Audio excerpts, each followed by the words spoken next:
y'all, come on in. I know ads are literally just starting, but I really want to play this game.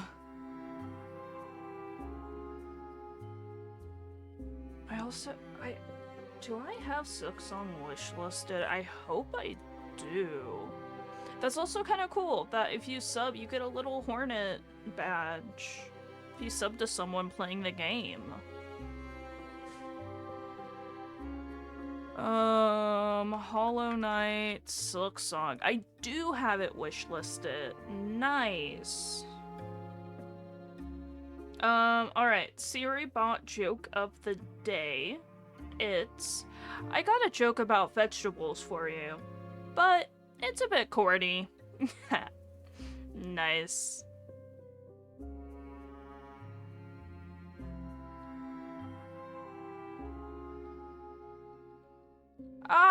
Sauce coming on in with the... So, Bye High is the first cootie goober here. Sauce is the second cootie goober here. Nice. But, man. I can't believe Silksong has been in development for like 7 years. And they still haven't gotten rid of the bugs. There's still so many bugs in the game.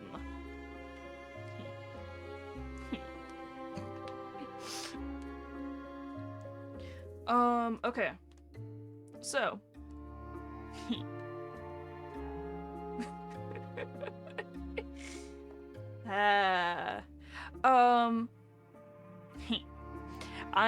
Okay, we're gonna be playing some Metahorror Therapy Session. I'll probably only stream for about 2 hours since I have to voice this whole thing, and it killed my throat when I tried to do it for longer. So, we're gonna play this, and then I have plans to play, Mycopunk with a friend afterward. Which is a really solid game. I haven't played a whole lot, but the bit I have played has been really fun. Okay, let's get a new session going. So, we are a therapist to Noelle. And, interesting enough, we're stuck in a time loop with them. Cause supposedly God is trying to torture them and kill them and stuff. Why? I don't know. We have to keep playing to find out. Hello, Noelle. We're in a time loop, and I need your help to get out of it. What? I've had enough of your questions. I'm tired of your voice. What are you... Yeah, Mycopunk is co-op. I don't know how many people you can have in a squad. Let me look at that real quick.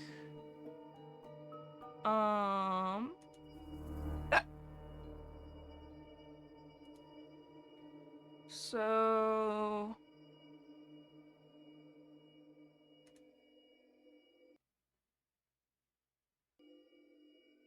It doesn't say what the limit is to lobby, but I'm gonna guess that maybe it's like 4 in total? Yeah. What are you... No offense. I get tired of everyone I get trapped in loops with. To get out of a loop, usually you have to do one specific thing. Something to reset it. What has worked in the past, you might wonder? Here's a list.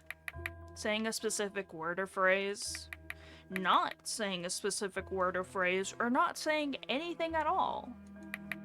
I'd be down to try it though. Oh, hell yeah! Wait, do you have the game by High?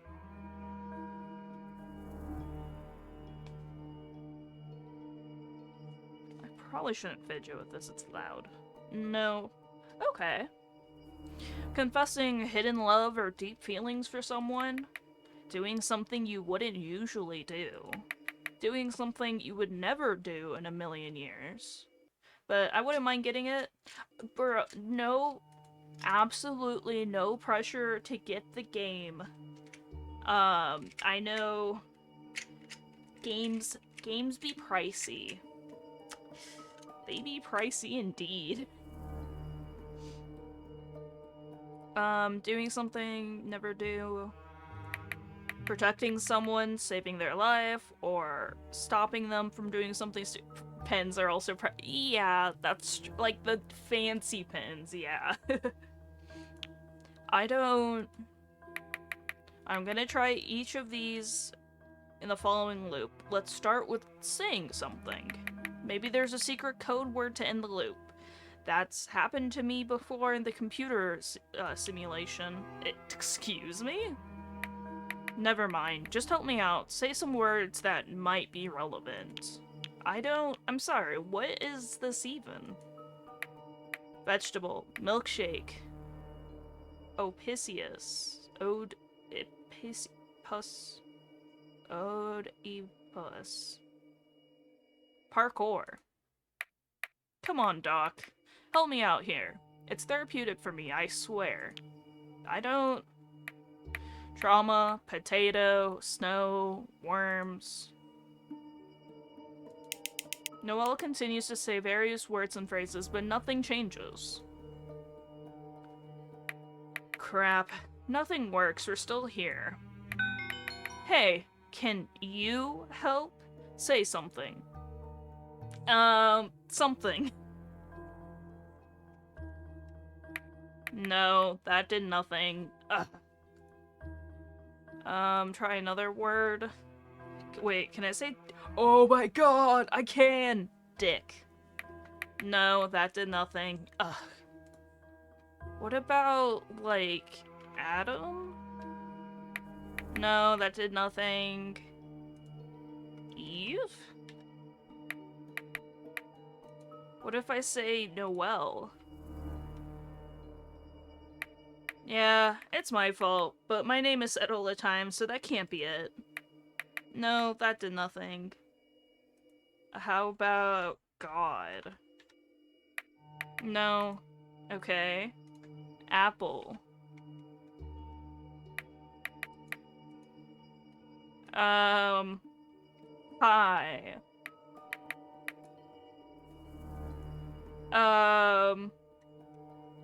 Bye.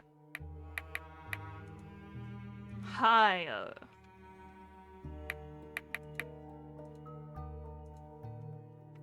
Banana.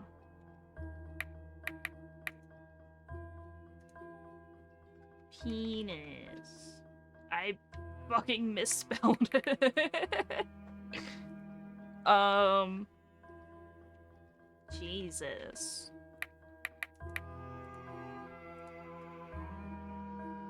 Car wreck. Mom. No, I won't talk about my mommy issues. Try something else.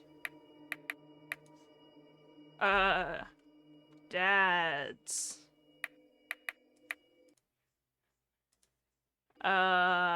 Rose Tyler. No.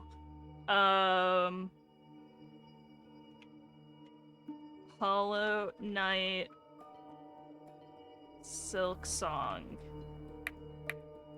Damn. What's another cat? Sister? We already talked about my little sister. Mia?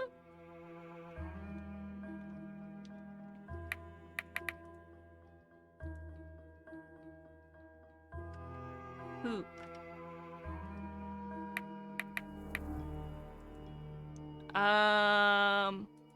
We'll try one more. I. How about mommy? Okay, we're gonna give up. Nothing works. Oh, shit. Nothing works and time is almost running out. Almost 3:30. What in the world is... See ya. Started the eternal loop? What? Huh? Why'd you just disappear? Hello, Noelle. Nice to see you again. Nurse Ann introduced us earlier this week. I'm Dr. Yuri Montgomery. You might remember me from these big dorky-looking glasses I'm wearing. Noelle? Can you hear me? Noelle motions to your pen and paper. You lend it to him and he quickly writes down something. He gives the paper back to you. I'm trying to see if me keeping quiet and not saying anything can get us out of this. So you're choosing not to speak? Nod. Well, don't you think that communicating with pen and paper is a bit limiting? Alright, if that's what you prefer for now, I'll respect your choice. Do you feel like talking hasn't helped in the past? I understand. It can be frustrating when it feels like nothing changes despite our efforts.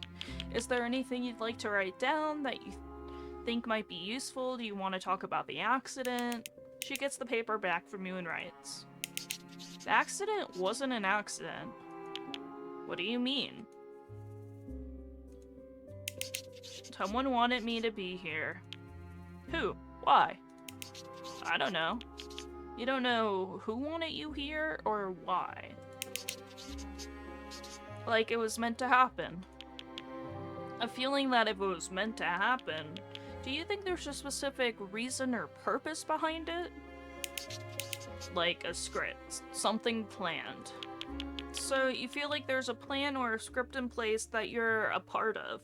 I imagine that must feel incredibly frustrating and overwhelming. Is there anything you think could help you break free from this feeling, or something you're hoping to discover? I just want to get out of here. Do you feel like you're not in control of what's happening to you? Maybe we can start by identifying one small thing that might help you feel a bit more in control. Talking helps. Okay, let's keep talking. If the bus crash wasn't an accident, what was it? Conspiracy. Is there anything specific that seemed off to you, or any events that seemed unusual? Noelle seems deep in thought.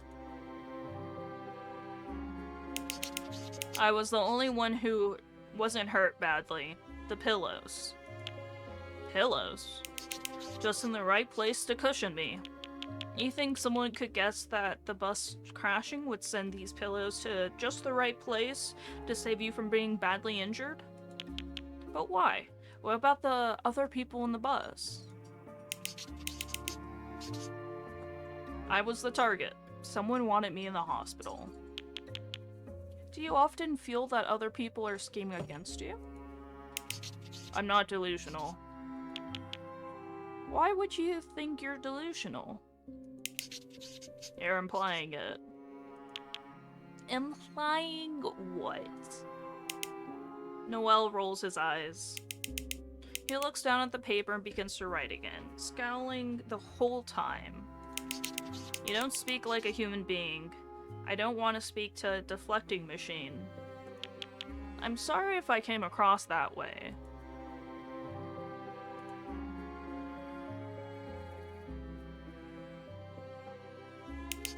Talk to me like I'm a random at a bar, not your patient.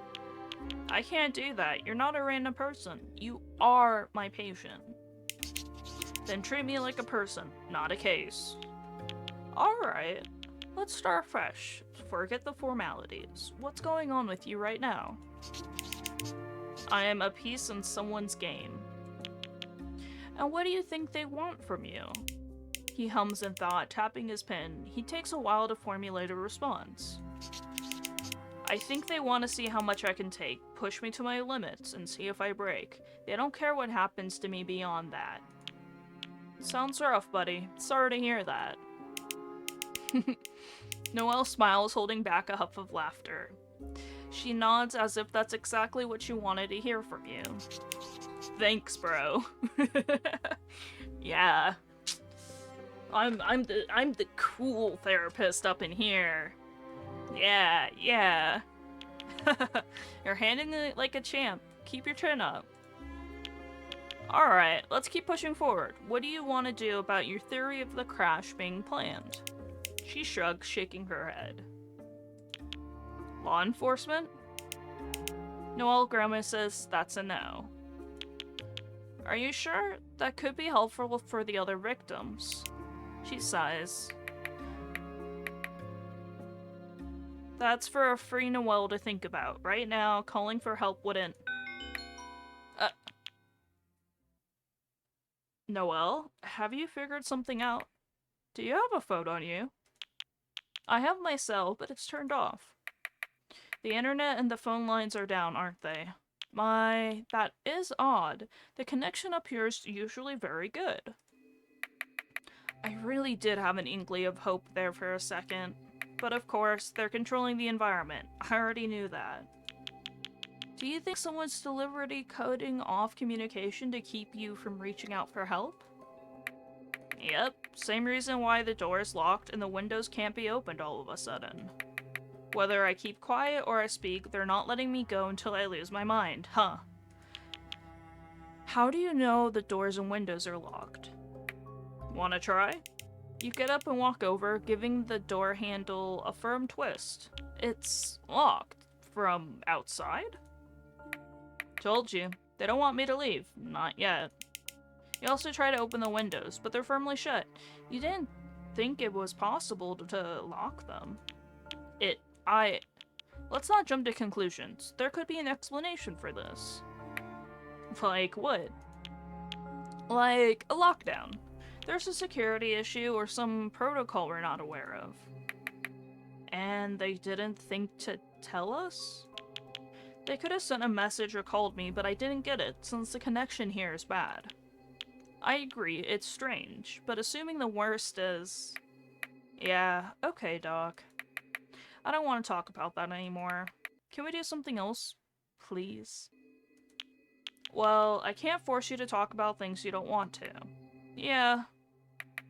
We still have time, but I don't know what else to say. How about...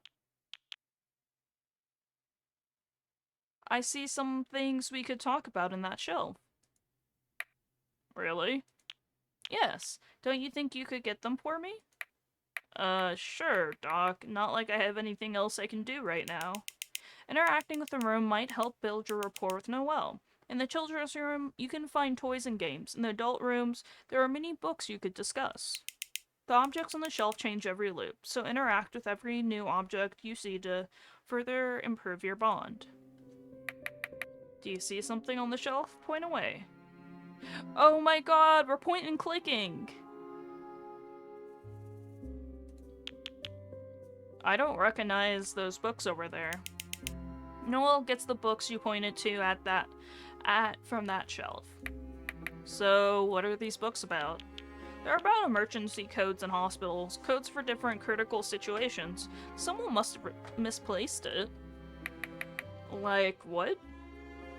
A code for a fire? A bomb? Earthquake? Yes, we have code red for fires, pretty much. Some things are for like cardiac arrest, others for more specialized situations. Could we call a code, like right now? I can't just call a code without an actual emergency. It's reserved for situations where immediate action is required. Right, not an emergency, technically. Nothing. What's this one? That one's for a violent situation. Code Gray means there's an active threat, usually from a patient or a visitor. Great, that's nightmare fuel. It's a real possibility in healthcare environments, unfortunately. That's why you have these systems in place. I get it.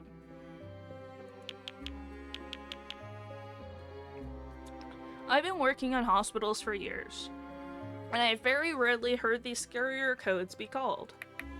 I'll take your word for it, Doc. Did you want to keep messing with the shelf? Yeah.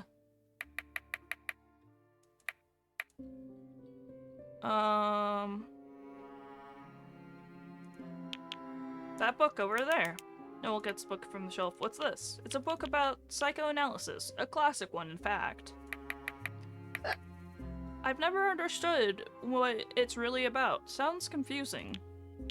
At its core, psychoanalysis is about exploring the unconscious mind. Those thoughts, memories, and desires we're not fully aware of. Like, stuff you don't even know you're thinking? Exactly. It's the idea that much of our behavior is driven by unconscious factors.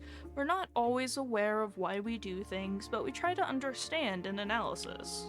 Often, it involves looking at childhood experiences, dreams, and even slips of the tongue, things that can reveal deeper truths. That's your area, isn't it, Doc? I utilize more of different types of therapy, although some of my peers don't approve. A rebel. Nice. Still, understanding is often the first step towards change. Once you recognize why you're reacting a certain way, it can be easier to address it. Psychoanalysis isn't for everyone. It requires a lot of patience and a willingness to dive into uncomfortable areas. It's not for everyone, and that's perfectly okay. Different approaches work for different people. Alright, I can see why some would be into it, but I think I'd pass. Did you want to keep messing with the shelf? Yes. So we did this and this. Now we're gonna do this shelf. That book looks really long and boring. Can we pick a different one? What's that over there? Oh my, that's a bag I was looking for. Someone must have put it there by accident. Huh, it's got some weight to it. What's inside? Just some of my things, a change of clothes, a few personal items. You open the bag to show Noelle the items inside. Wait, is this a picture? Who's in this photo? That's my family. It's an older photo, but it's one of my favorites. Ooh, a wild rotonum frost. Ooh, I'm gonna actually... Pokey, catch, ultra... ball. You look really happy here. We were. It was a good day. A beach trip, actually. Those are your kids? They look just like you. It's good someone found the bag. Wouldn't want you to lose that. I'm seeing that you're sad about something. Do you want to talk about it? Don't worry about me. Just thinking. You can tell me anything. This is a safe space. I wish I had a picture of my family to take with me. It would be nice to have that piece with me, especially when things feel far away. You can always go back and take some new ones, can't you? I guess so. Did you want me to keep? Yes. We're gonna do this top one. I don't recognize that cover. It's about hearts, diseases, and anatomy and stuff. My, someone must have misplaced it here. Huh. Noelle seems interested in the book. Nice, I got it. Let's go. Are you interested in cardiology? What? No. Just one of my dads had a scare once. Which one was it again? Long-hair dad. Would you like to talk about it? Was it a specific cardiac event? No. It was a panic attack, but it was so bad we thought... I was so scared that... Oh my god, the music's loud. That day, I thought for sure I was gonna lose him. I remember my dad calling 911, pacing down the hall and rambling in a panicked voice. I'm gonna...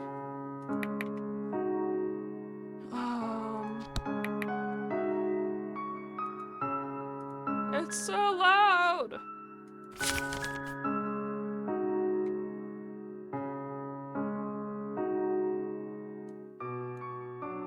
His skin was pale and cold. I was terrified. The paramedics got there and took him to the hospital. He had a panic attack so intense, he thought it was a heart attack. I remember my dad breaking down that night after Dad was at the hospital. He was holding my baby sister and crying quietly because he was so worried about Dad. I never seen my dad cry that hard. It was scary. He just sat there holding my little sister and crying quietly because he thought he was gonna lose his husband. Aww.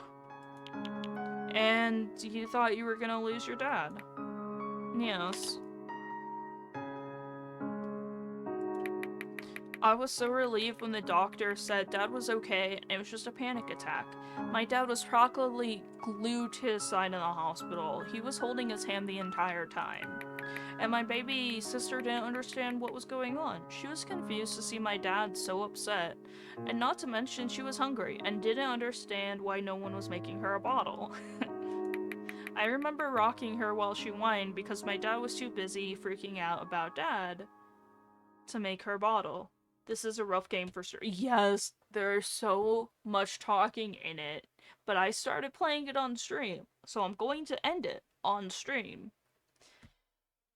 That's why I'm like, yeah, the stream's only gonna probably be like 2 hours long or something.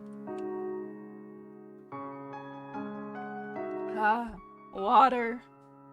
I know there's a setting where you can do an auto voice, but like, I don't like the sound of it. And you? How did you feel? I was so scared. I almost threw up. I didn't eat for the rest of the day. I just sat there and waited for news, thinking that I might lose him. It wasn't even a real heart attack, but the thought of it terrified me. I cried so hard once I was alone for a moment. Only when you were alone? Yeah, I was trying to be strong for my dads and not freak out, especially around my sister. But once I was alone for a moment, I broke down and cried so hard. I was thinking about how I'd go on if he didn't make it, about if my sister had to grow up without really knowing him, if my dad could handle losing the love of his life. I'm so glad he was okay in the end. The hospital just kept him overnight, gave him something that eased his panic attack, and he was home the next day. My dad barely let him out of his sight that night. And his heart? Doctors said there were no signs of damage. He was fine. The panic attack had just got into him so hard, he thought he had a heart attack. There's a history of heart disease in his family. It took out his grandmother and his mother. That's part of why the freakout happened. At the time, he was the same age his mom was when he died, so he assumed the worst. At least, that's what he told me. Did he go to a cardiologist? Oh, of course. My other dad would not shut up about it, basically dragged him there by the ear. He's fine, no disease, completely healthy heart. Anytime he mentions heartburn, my other dad's freaking out, but other than that, everything's normal. He knows his limits, too. He's not gonna go rock climbing or anything strenuous. That must have been such a scary experience for all of you. It sounds like it really shook everyone up. It did. It was terrifying. It felt like a switch flipped. 1 second, everything's fine, and the next, you think your world's crumbling. And I know my dads. They're both so scared of losing each other. Do you think that's part of the reason, part of why it was so hard for you? Probably. I didn't want to see my dads lose each other. I've never seen them go through so much together, and the thought of all that falling apart, I hate it. It sounds like you took on a lot, trying to hold things together for everyone.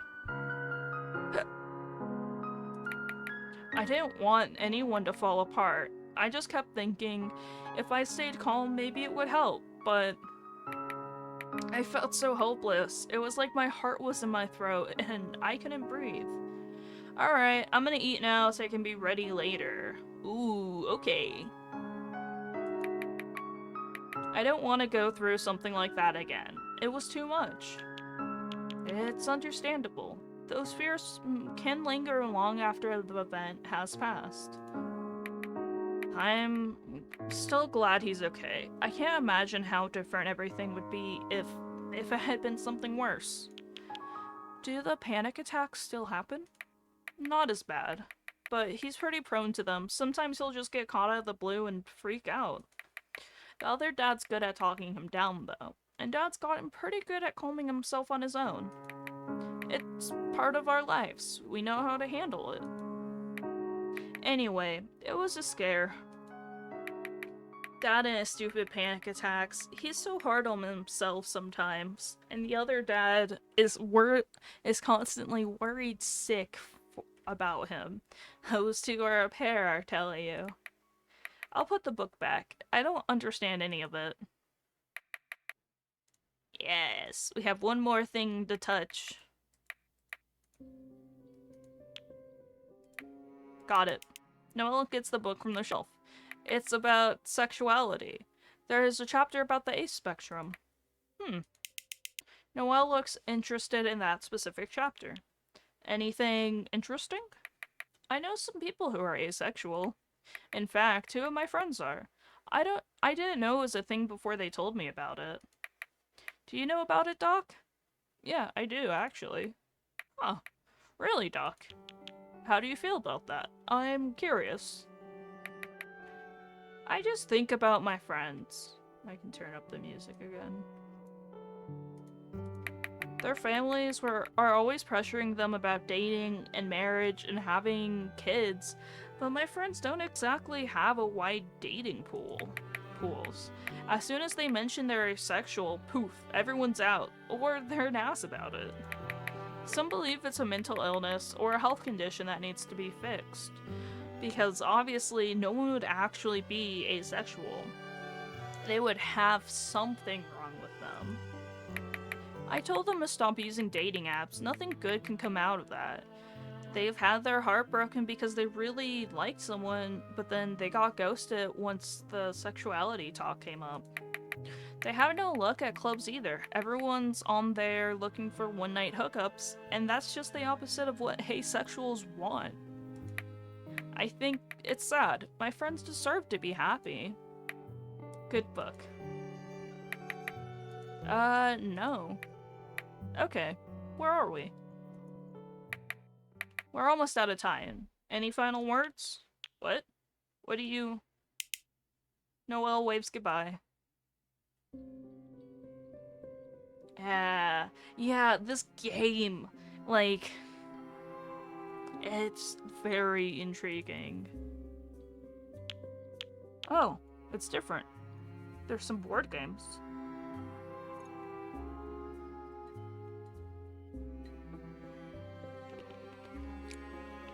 Hello, Noelle.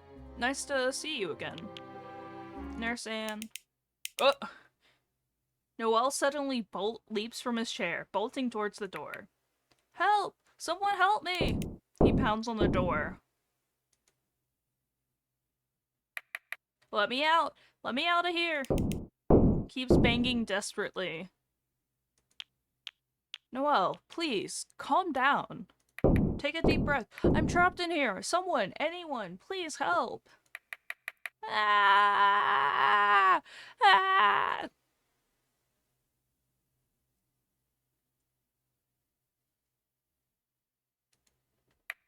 Surely someone would have heard that.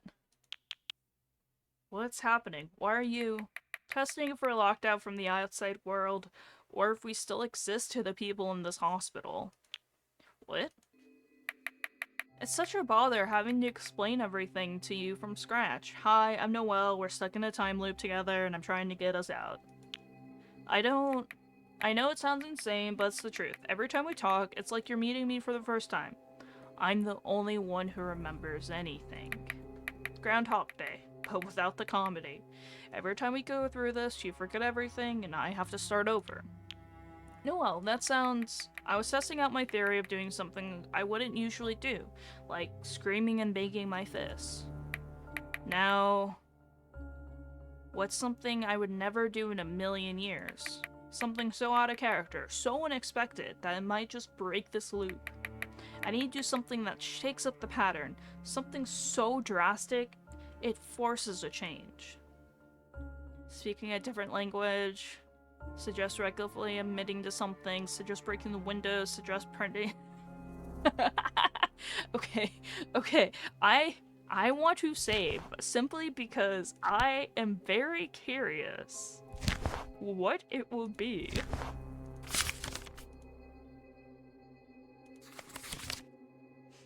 Alright.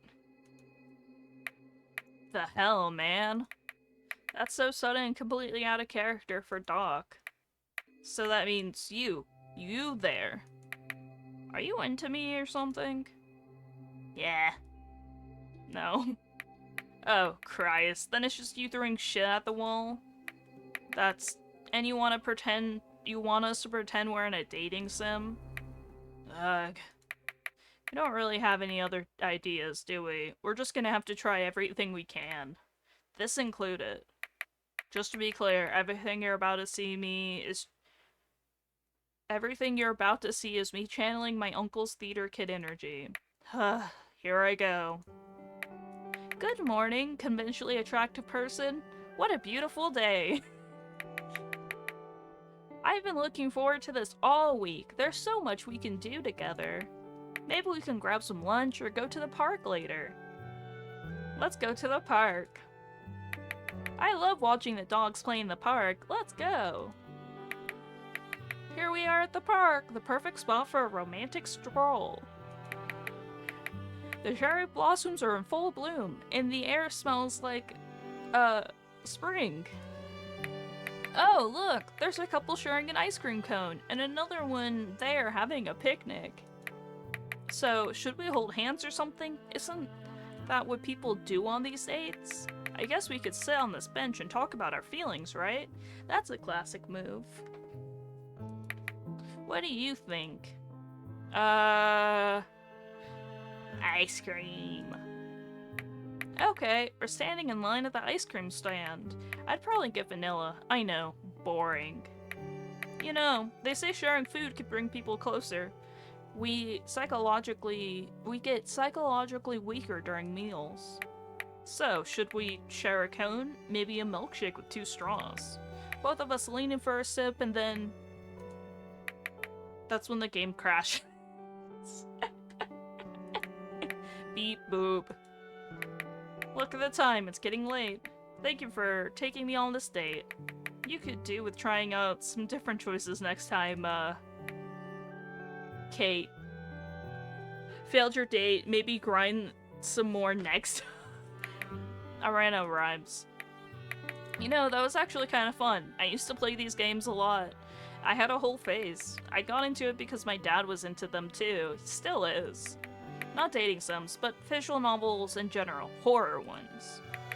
A lot of people seem to think all dating sims are visual novels, but that's not the case. They're really different, you know. Visual novels can be so much more than just romance. They can tell all kinds of stories.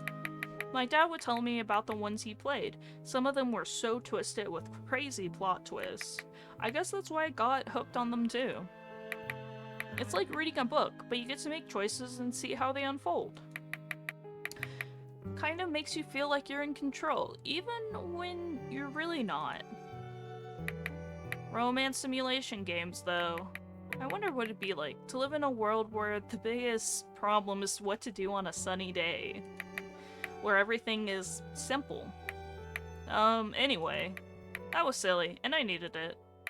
Thanks for indulging me in this weird little experiment.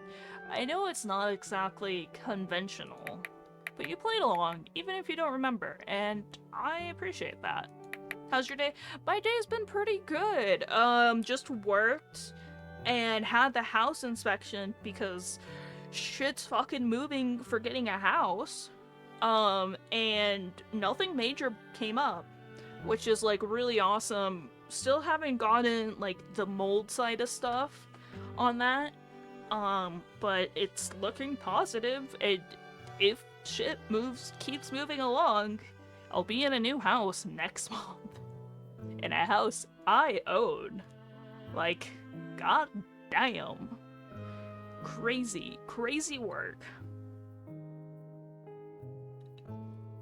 Yeah, big times indeed. And like the house is older too, and just I know when the inspector was going over a list and stuff. In this, yeah, I don't fucking know how we're able to actually have the funds and everything to do it, and we found a house within our price range with kind of everything we wanted, which is just like at least 2 bedrooms and 2 baths, or 3 bed, 2 bath. And we were able to find it. Granted, it's in not the best state that legislative wise, but it'll be ours, and that'll be nice. And there's no HOA either, so that means I can have chickens if I wanted. Am I going to? No, chickens are fucking evil to take care of. Yeah. Chickens just can be a pain to deal with, and they stink, and you have to like be changing their water. Oh, HOA is awful. Yeah, there's some benefit, I guess, just making the entire neighborhood have to have some sort of standard, because there are houses that, like, people weren't maintaining their lawns, which is not an issue at all for, like, us. I guess it's just, like, a resale thing, but I'm not too worried about that. Yeah. And to you too, Doc. But yeah, no, like, I'm really happy. It's really funny, though. Our agent thought that the roof was gonna get, like, flagged really bad on the house inspection. But she was corrected, and she's like, I'm never typically corrected on these things. So it's just funny. But, like, that's also, like, shit's moving fast. I still need to pack and stuff. Like, I'll probably do that tomorrow to try and get some major stuff packed away. Like, I still have books and some stuffed animals and stuff here. And to you too, Doc. What are you talking about? Nothing. Can we talk about something else? Oh well. Let's do something fun, okay? I need to breathe. Did you want to mess with the shelf a little? I don't have anything else to say. Point away, Doc. Let's do board games. That one. Jeez, that's a big book. Well, guess a heavy book from the shelf. Urgh, that was tough. Why do you want the Bible? Why the fuck is the Bible in here? I was curious what that heavy book up there was about. I didn't know they made Bibles that big. This looks like board games. This doesn't look like a... I mean, okay. So, I don't have the Bible next to me, but I do have the Catholicism. Or... Catechism of the Catholic Church, to be specific. Because, well, Catholic. Oh my god! Flicker got the daily RAM. Spooky coming in here, forcing me to do push-ups. How dare you? How could? And scooped up third. Congrats, Spooky, on being technically the third cutie goober here. Good job getting RAM. Hydrate. I will hydrate with water. This game is so much talking. But I think the catechism, I still have it because sentiments. It's so much bigger than the Bible, I swear. I swear. Okay, let me do those wall push-ups. Get up, do a little stretch. Ooh. Just cracked my knee. Do a little bit of stretching too. I am getting some good back cracks.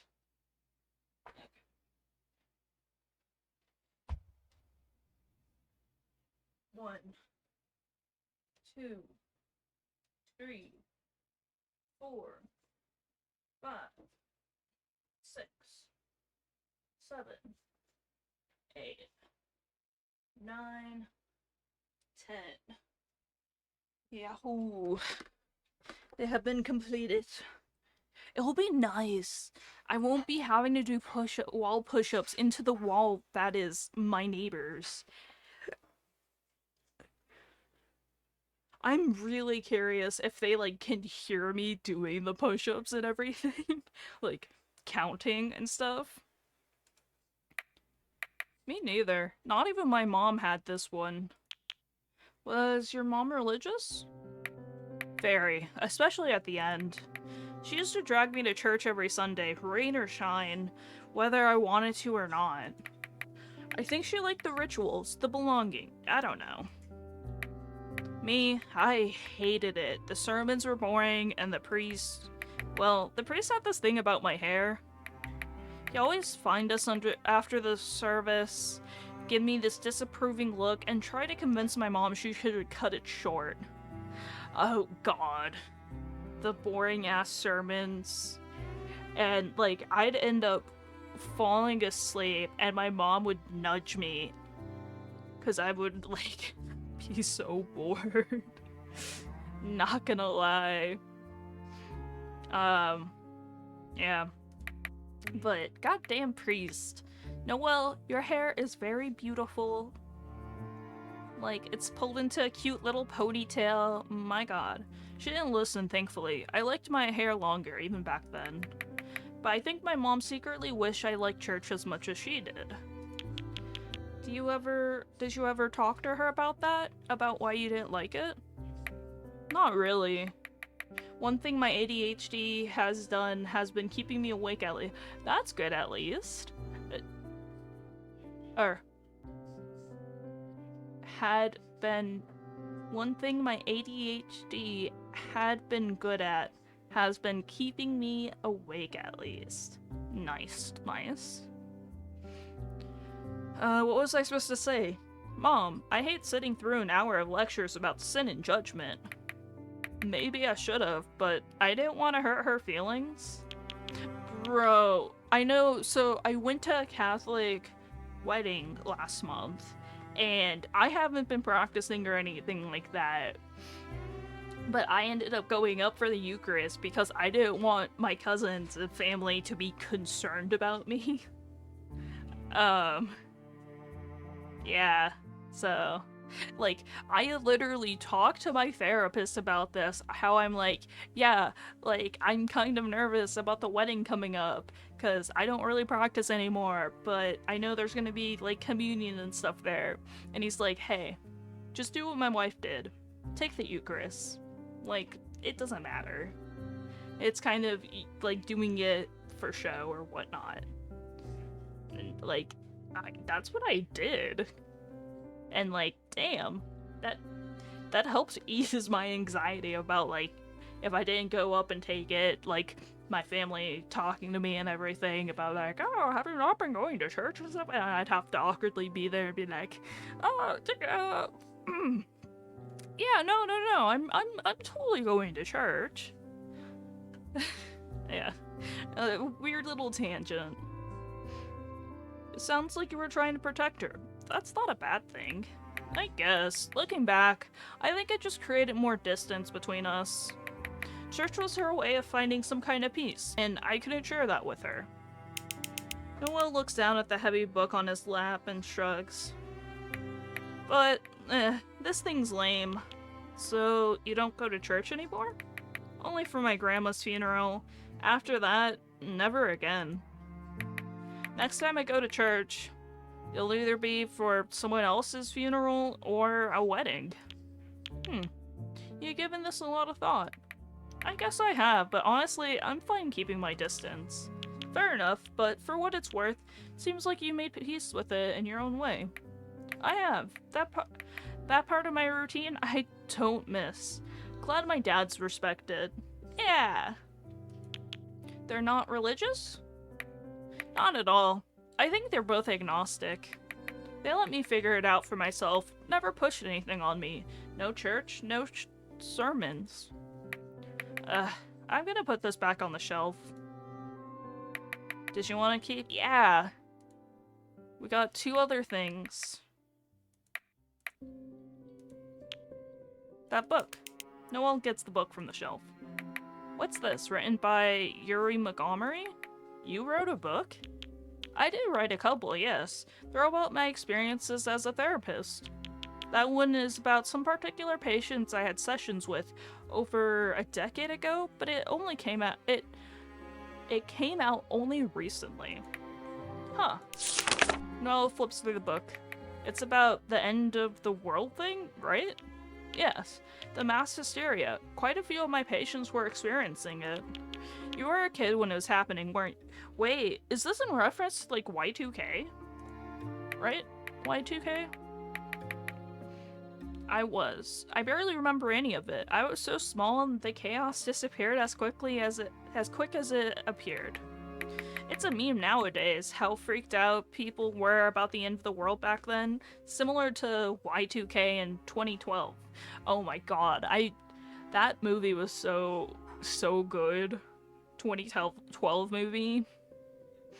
Bro, I've watched it like multiple times. It's just like the whole thing about like human greed and stuff. It's just like you can munch on that movie. True, but for people who believed it, it wasn't funny. It was very real, very immediate.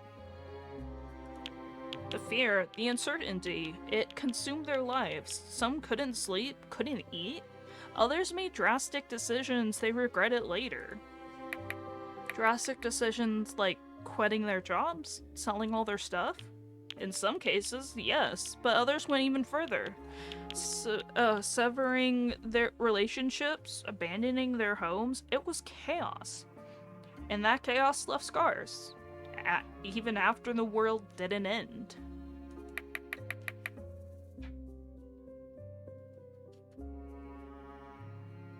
It's hard to wrap my head around being that afraid of something that never happened. Nor, Flicker! Your ball is...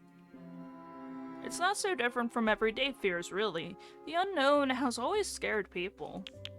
We just give it different names. The end of the world, financial collapse, personal failure.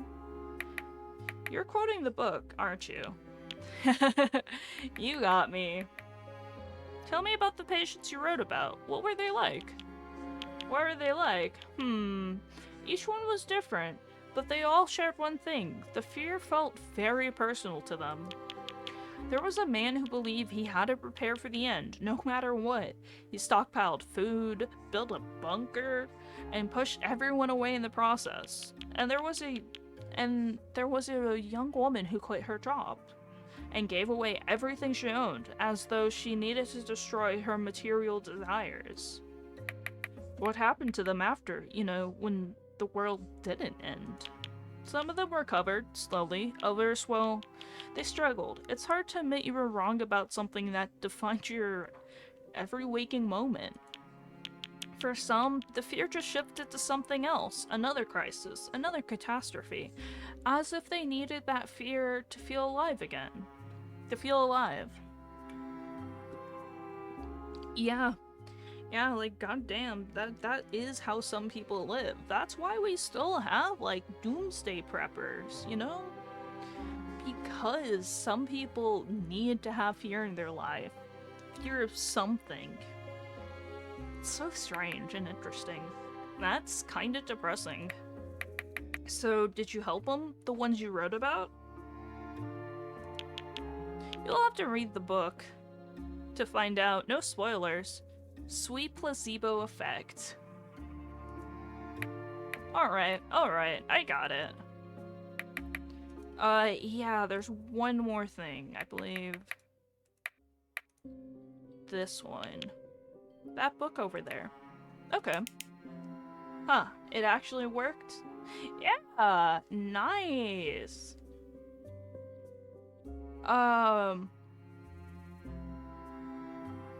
Yeah. It's about gender and sexuality. Neat. So, can we look at something else? You feel like you're not close enough to Noelle to delve too deeply into that subject yet.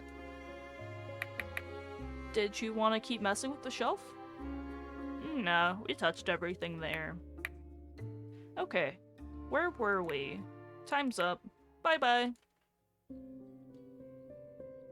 Sorry, very low energy day today. Been a rough... Bro, no worries. I am here to yap away, well, mainly just read this visual novel. But that sucks to hear that today's kind of been a rough one. I hope you feel better. I know I feel you on the low energy day.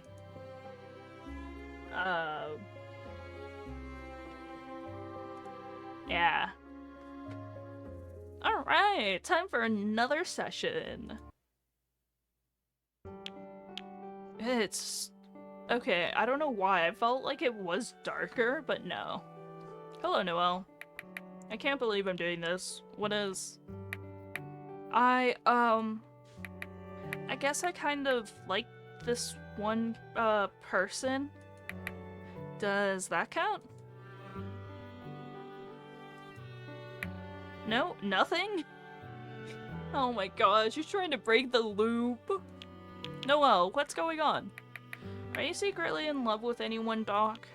No? Are you? I hate this. Can you tell me what's going on? I think I'm trying to see if doing a confession of love will change anything. So, for those just tuning in, we are stuck in a series of time loops where... so Noelle remembers everything that happens, while we, on the other hand, as the therapist, start a new session. Yeah. The time loop is the session. Why do you think that would change anything? I don't know, it's just, in stories, big confessions tend to shift things, right? So, so you do like someone? Yes, dear lord, this is like pulling teeth. The angel? Eh? Who is it? Who do you like? It's not important, it doesn't matter. Forget I said anything. If it doesn't matter, then why bring it up? Oh my god, she's blushing! Because I wanted to see if it would change anything, but now I just feel embarrassed. I don't even know why I'm telling you this, it's just... I mean, it's not like a big deal or anything. It seems like it is. No, it's not, really. I feel so silly now. It's not just that, he's older. How much older? 5 years. What's he like? The kind of guy who only goes out with men who can buy him caviar and fancy-ass 5,000-year-old wine. What do you like about him? Oh my god! Are you embarrassed? Maybe a little.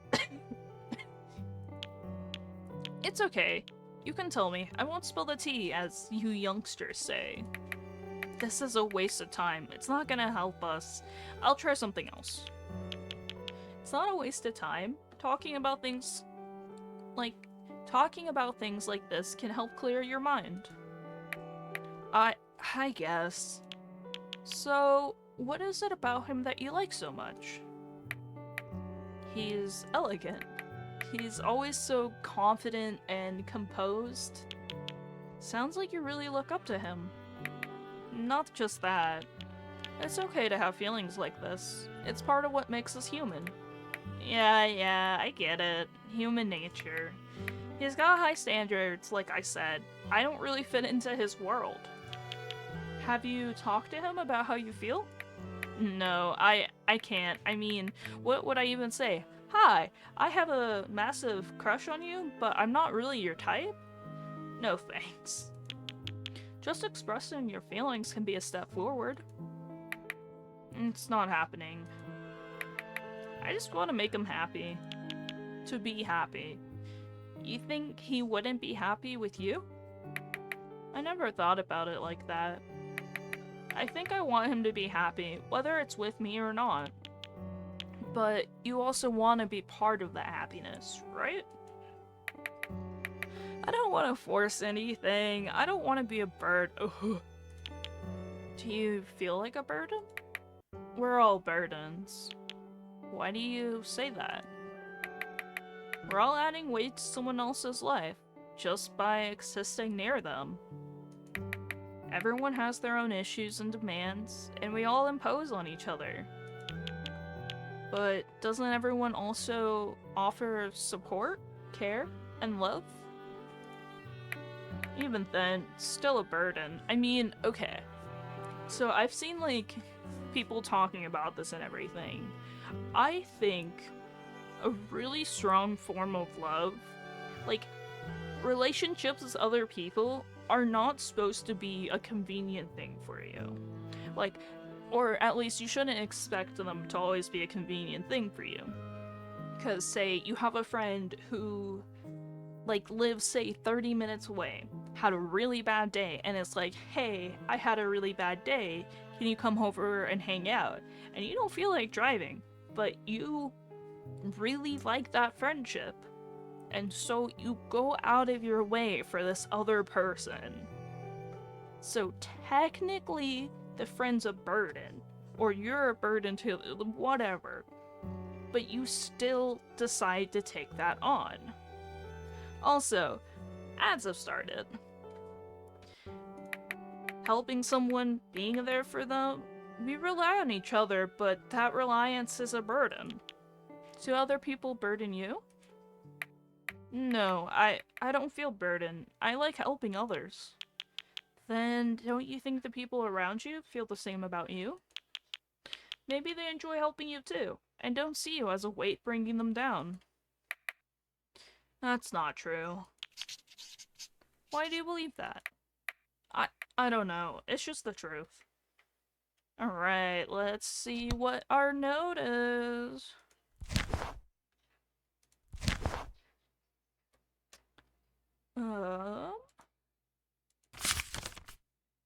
My guess seems to have a core belief that her existence is a burden.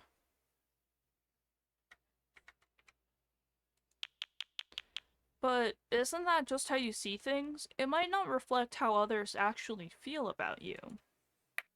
Every time I ask for help or rely on someone, it feels like I'm imposing. I understand that it's tough to feel this way, but your feelings don't necessarily reflect the reality of your relationship or how everyone else thinks. Do you feel like that when this mysterious crush of yours helps you? Everyone. Do you think you're a burden to me right now?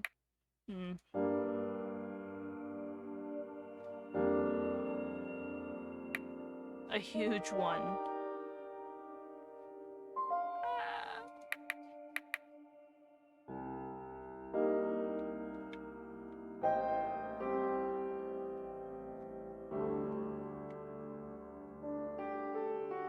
I don't remember what my sad face is.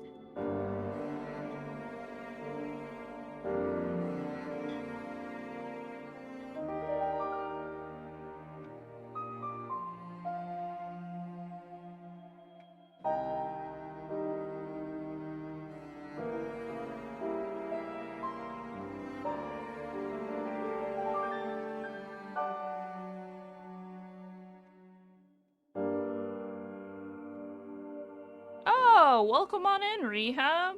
What the hell is happening with my eyeballs? Ah!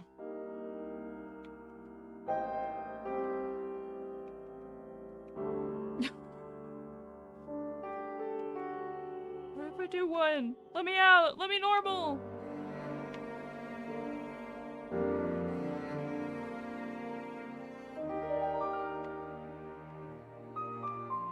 Why?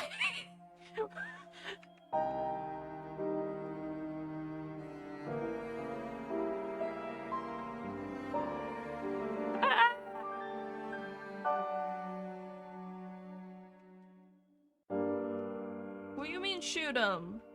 They playing? Oh my god. Bro, did I fucking break my face tracking?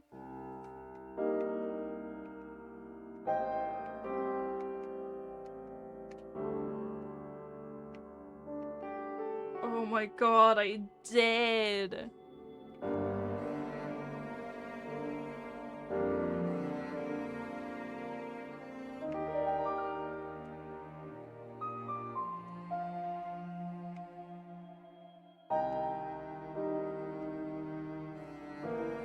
Bruh.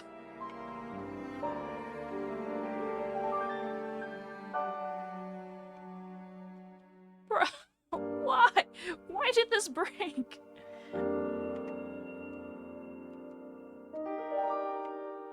Oh my god.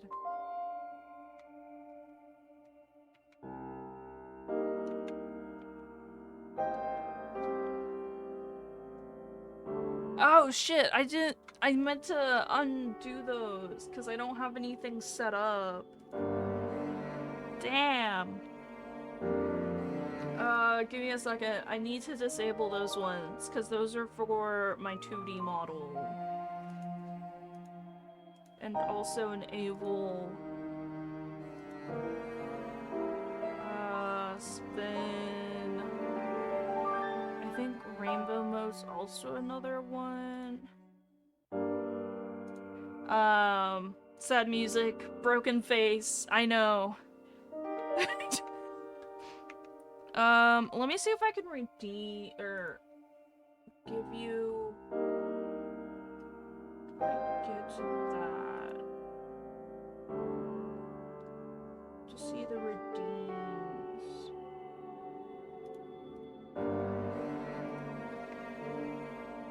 Redeems. Ah! You should leave the face like this for stream. I want to fix it. I was just trying to do a sad face. Looks like you gotta sneeze.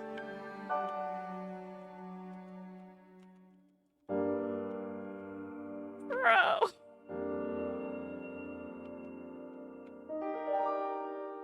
This is so broken.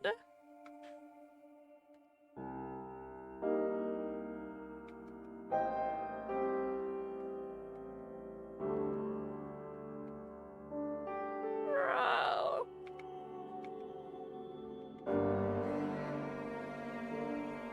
Ah.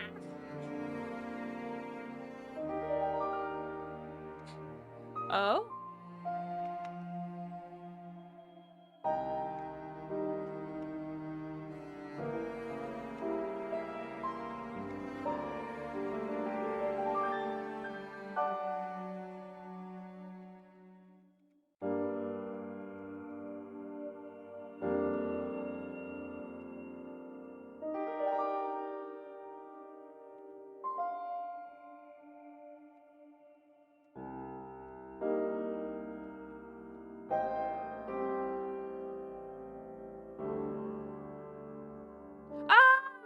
There we go, we're back to normal.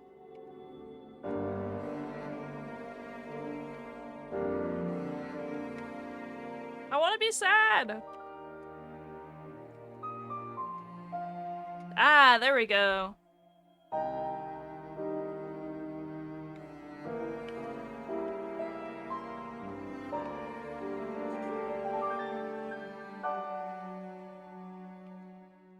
Wait, I thought I got that... Oop. I thought I got that fixed.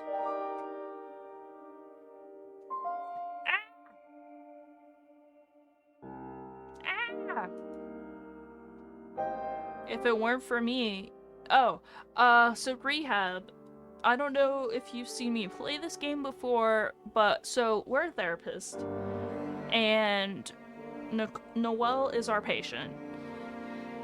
And fun fact, maybe not so fun fact, we're stuck in a time loop with them. So each session, they remember what's going on, but we don't.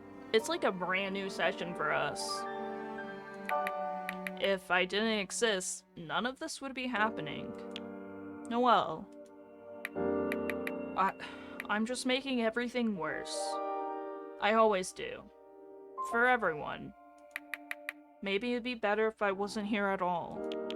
Do you really believe that? That things would be better if you weren't here? They knew too much?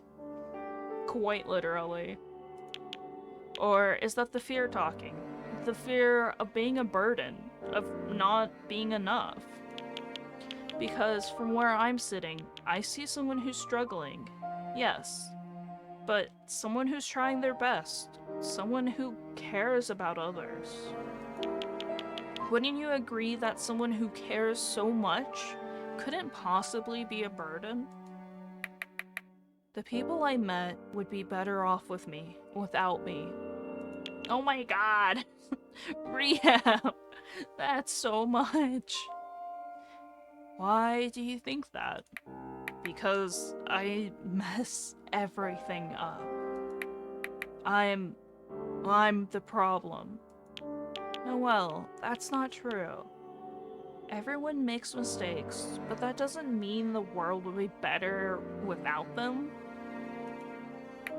What if the mistakes are too big? What if they're the kind that ruin lives? Then we learn, we grow, and we try to make amends. But removing yourself from the picture doesn't solve anything. It just leaves everyone else with an empty space that they can't fill. I wish I could believe that. Did something happen in your childhood that made you feel like a burden? It's not relevant. I don't want to talk about it. It'll just make things worse. It might help you make sense of why you feel this way. I told you, it's not relevant. I don't want to dig that up. You don't have to go into detail. Just share what you're comfortable with. I'm not comfortable with any of it. Just drop it, please. Alright, I won't push you, but if you ever want to talk, I'm here. Reluctant to share, shoot them? No! Shooting stuff is not always the solution, Rehab. No, some things are better left buried deep. Deep inside an old grave. Like, your feelings for that guy? Why are you bringing him up again? Just trying to make a point. You're holding back a lot, Noelle. I am not holding back. I don't see the point in talking about things that won't change anything. And this is different. It's personal. Alright. Can we do something else, please? Did you want to mess? Yeah. Let's do this shelf. This seems like we've seen it before. Learned a lot with that one.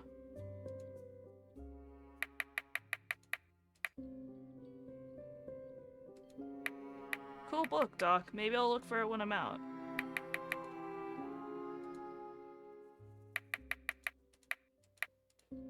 I think maybe this is new? Noelle gets the book from the shelf. Oh, it's about adoption? I've read that one. What do you think? You mean like for parents who adopt? Is it like an adoption guide? No. It was written by an adoptee. What does it say? Maybe I should write a book too. All about how awful the whole process was. I want to hear what your experience was. When my mom couldn't take care of me anymore, they didn't know where to put me. When they did a bare minimum to make sure it was, you know, a place where a kid would thrive. My grandma was sick, my aunt already had kids. Once I was out of family members, I was pushed into foster homes. They don't do much to see which home is fit for you. They just put you in, they see how it goes. For a lot of kids, the foster families do it to make money. They don't have any real interest in kids. They're just in it for the money. I was only in some foster homes for a week, but it was not warm. It felt like having me in their home was a pain in the ass for them. In other families, they take kids in, put them right to work. I had friends who were basically free labor. They didn't go to school, they just had to do all the housework like cleaning and taking care of other kids. You're friends with other adoptees? A few, yeah. But I'm different, because I knew my mom. I lived with her for a long time. She didn't give me up as a baby, she raised me until she couldn't anymore. Most of my friends don't know their birth parents. They never got to know either of them. I had her for most of my life. I didn't lose my mom when I was a baby, so I'm different. So I don't quite fit in with that community. I was lucky that my dads fought for me, that they kept in touch with me and didn't give up. But for a lot of other kids, they never get adopted. They never have that same luck. And they get kicked out at 18 or even 17, and they're on the streets. A lot of adoptive parents don't want older kids. They want a baby they can mold into the perfect kid for them. A baby they can raise how they please. Ah. They don't want a 14 or 15-year-old who already got their personality and thoughts. A kid who's already developed taste and ideas of their own. It's much harder with older kids. I recognize I have some privilege in that aspect. I got very lucky that I was Dad's neighbor at the right time.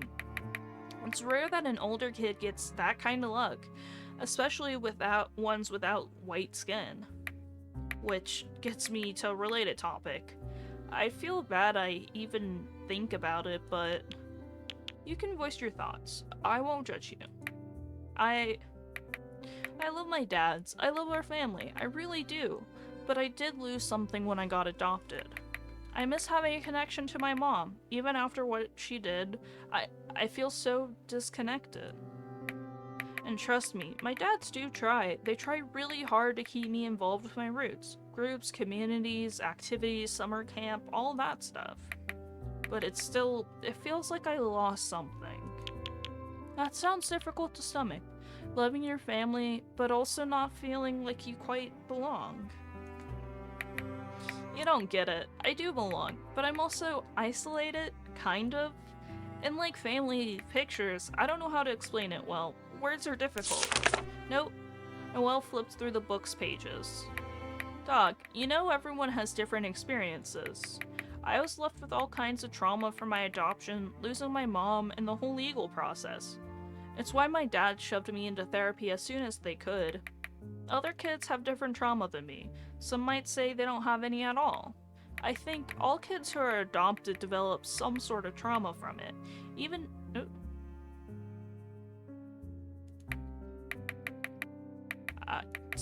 so strange. I definitely have trauma. I know that I do. It sounds like you've read up on the subject. I was actually on a seminar held by an adoptee who expressed similar opinions. I have, actually. I wanted to know if these things I was feeling were justified, normal? It's complicated. Reading a lot of the research done on adoption. A lot of kids develop these issues and complexes and trauma, but it's hard to know if it's a me thing or a me being adopted thing. I don't know. Life's hard. Thanks for hearing me out, Doc. Heard Noelle's thoughts on adoption. Do you want to keep messing with the shelf? Yeah.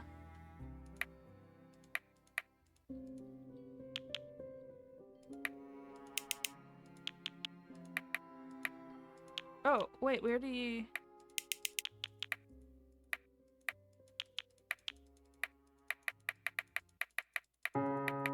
Add the loud music!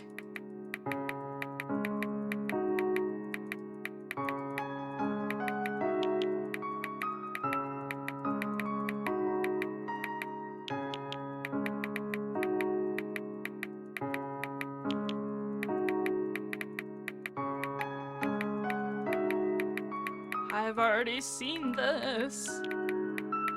I think if you hit control, it skips fast through stuff you've seen. Oh my god, yeah! Hey, Flicker, coming in clutch! Uh... Oh, yeah. So, we already did that. Um...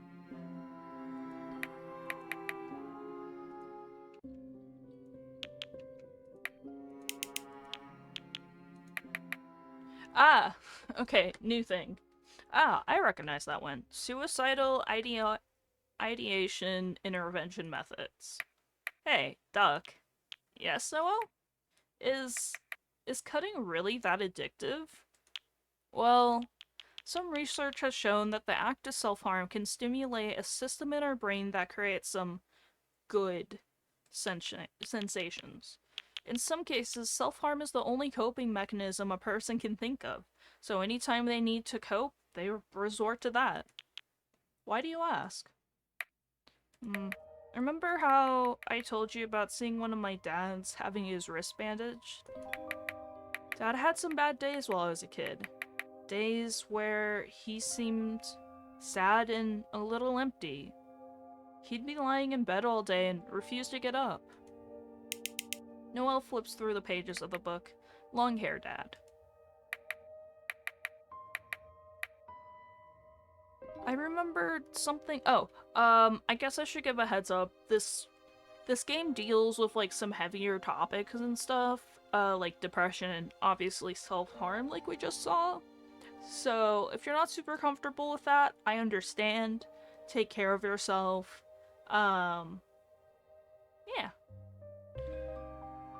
I remembered something else. I never stopped to think about it before, but while we were talking, I recalled there was a morning when I walked in on him alone in the kitchen, and I said, "I'm hungry." He jumped, like I scared him, and he turned around and saw me. He was holding a cloth to his wrist. This was way before he adopted me. I was just his neighbor back then. What? What did you think back then? I don't think I noticed what he was doing back then, but now I remember. It makes sense. I remember his eyes were a little red and he seemed to be blinking a lot, like he was holding back tears. I just sat down on his couch and, I don't know, waited for a sandwich. I didn't think about it then, but looking back... Dad, I was 5 at the time, and I didn't pay attention back then, but now I'm thinking about him back then and... He had tears in his eyes. It looked like he just stopped crying. Did something happen that morning? Did he have a panic attack or something? I don't know. You never asked him about it? No, I never did. After I got older, I never questioned any of it. It was normal for me. It was always normal for me to see him having bad days. He'd always get better and play with me and help me with my homework. But now that memory's really bothering me. He had a cloth wrapped around his wrist and he was crying. I never thought about it before, but he was... I feel like we should wait. Papa, he was cutting himself, wasn't he? He has those faint scars, and the panic attacks, and the bad days, it all adds up. Noel tightens his grip on the book. Yeah. Her dad had depression and, like, quite severely, too. How are you feeling right now? I feel like shit. I think I'm gonna throw up. You quickly move to help Noel, but he shakes his head. Just a matter of speaking. Fuck. I don't want to believe it. I don't want to think that Papa...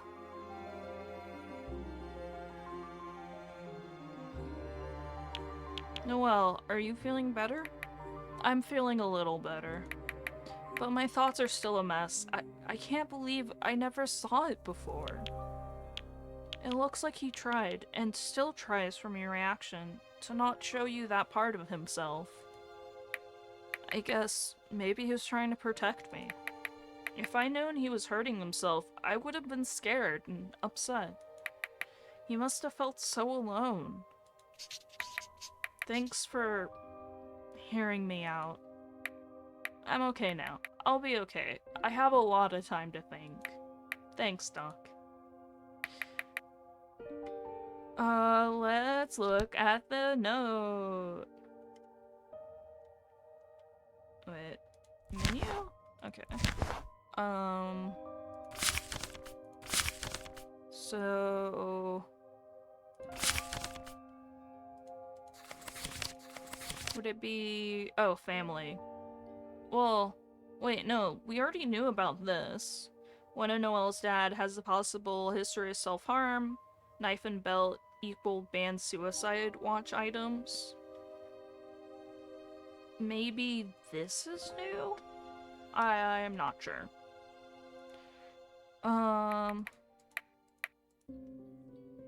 So...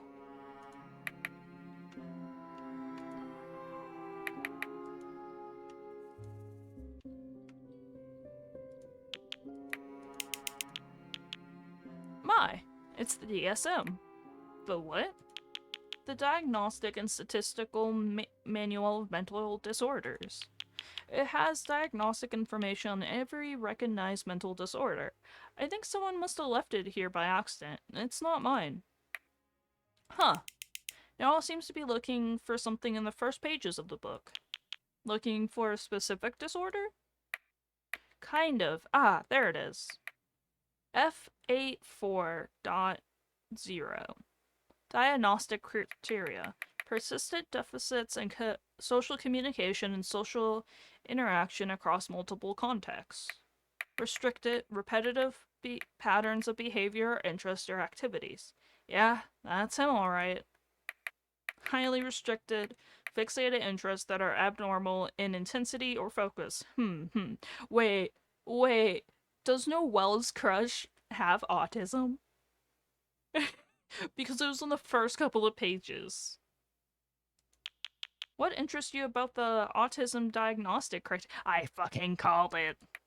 My dad. Oh. It's past midnight and it's game day. Go Vols. I don't watch football. What team is that? He is? Which one? Glasses dad. Alright, so your dad's autistic? Did he tell you? I figured it out myself. I looked up the symptoms and how they manifest in adults Tennessee volunteers.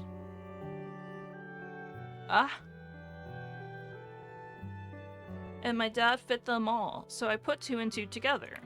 I started noticing things over the year, like his social awkwardness, the hyperfixations, especially those. He has these cycles he goes through based on things he's obsessed with at the time. Sometimes it's a hobby, sometimes he becomes super into a certain book. And issues of eye contact, stuff like that. I was like, wait a second, this man's totally on the spectrum. Oh my god, the fucking clocking. Oh, I can see how he struggles sometimes. There's certain things he's not able to handle. He gets overwhelmed easily. And he wears noise-canceling headphones, so... But there's no reason to make a big deal about it. It's just a fact. What does he do when he gets overwhelmed? He isolates himself from everyone. Usually in the bedroom. He stays in there for a few hours trying to calm down. He has his coping mechanisms, and I get it. Sometimes I just need to go to my room and be alone for a few hours. So I see his thought process. I understand where he's at. He just likes to be alone when something overstimulates him, like an annoying noise or a bright light or something. He doesn't react well to change either. Did it upset you when you were a kid that he wanted to be alone sometimes? What was that like? Yeah, I'd always get a little confused. Sometimes I'd think I'd done something wrong. But Papa would tell me Dad was just not feeling well, and he'd come out eventually and be fine. He'd never yell at me or get annoyed if I asked him what was wrong. I think he tried to explain it was just how he felt sometimes, but I couldn't understand it as a kid. He always let me know he wasn't mad at me, just overwhelmed. I think he wanted me to know that I didn't do anything wrong, he was just having a hard time. He always told me he loved me. When that happened, with time, I began to understand what he meant. How does he handle your baby sister? Babies are loud after all. Papa was concerned about that too. Dad's great with her. He usually has to wear noise-canceling headphones when she's crying, but he doesn't blame her for it. When it comes to her, he sucks it up and deals with it. That's impressive. Dad's built different. I think he's pretty good at handling it. Plus, he's not very low functioning. That's what it's called, right? When a person with autism has a lot of difficulty handling things.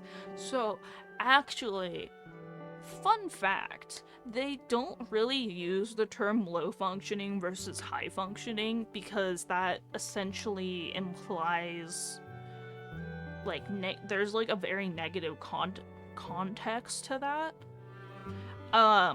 So now typically it's like someone who's low support or high support. Like they require someone who is a high support might require, you know, having someone come check up on them daily, maybe even be with them like hourly, you know, something like that.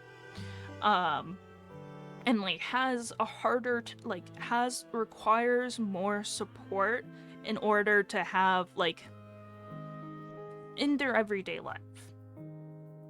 Yeah, that little autism fun fact. We've been preferring the terms hey.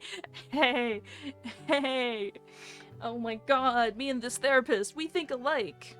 We've been preferring the terms high support needs and low support needs instead. Oh, okay. So autism is kind of like a spectrum, right? His is a milding case. It can get pretty intense sometimes, but he's pretty high functioning. I think he just needs help calming down sometimes, but other than that, he's just fine. What about your other dad? What about Papa? He's sensitive, bad with people. Both my dads are awkwards, but I think Papa has it the worst. They're good parents anyways. They'll love me and my sister. They want the best for us. It's just those two are a little weird.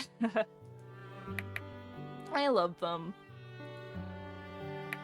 I'm not very good with my words, so I made you this instead. I hope you like it. Oh my god, that reminds me of... So, we had just moved here. And I ended up going on like a month-long trip to go visit family overseas. And I get back and my, at the time, fiance, now husband, he made me a bunch of like paper, like origami stuff, and it's just, I think I still have like some scattered about. Yeah, I have all of them still. Granted, they're like scattered about and stuff, but I still have them. I don't know if it's like 1,000 paper cranes or whatnot.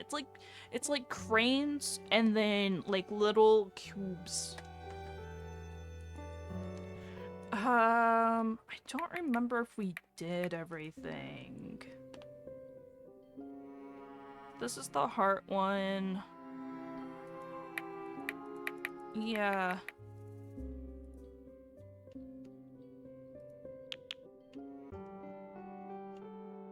Oh, that was the wrong thing.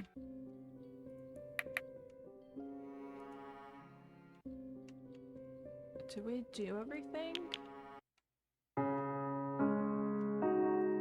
Yeah, this was the suicide book. Did we... We must have done all of them.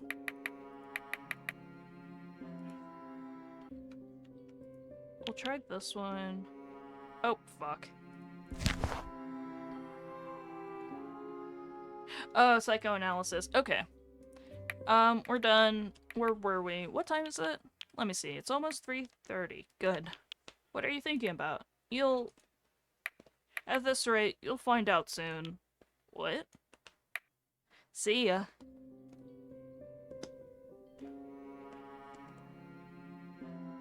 Yeah, another session! Another loop. Hello, Noelle. Oh. Bolting towards the door. Help! Somebody help me! Wait, we've seen this. Let me out! Let me out of here! I'm trapped in here! Someone, anyone, please help! Ah!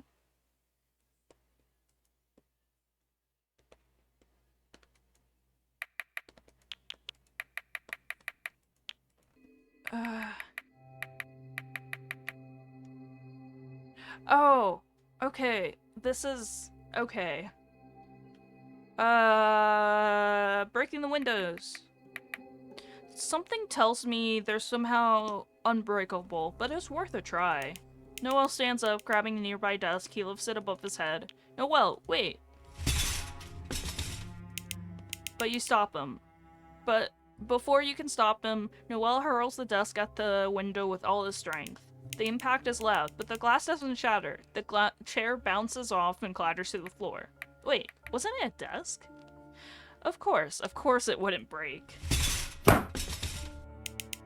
She picks up the desk again, this time slamming it repeatedly against the glass. Burb, alright. See you soon, rehab. Come on, break! Do something! After several attempts, Noel stops, breathing heavily.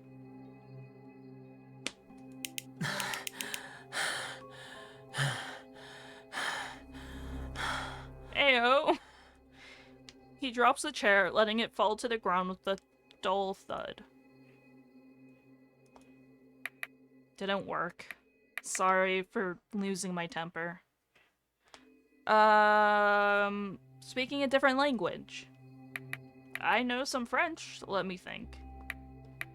Jet, mon coeur. G sera tor, tes colts tu est I moi et Jesus toi. Jet, the UX is like weird. X.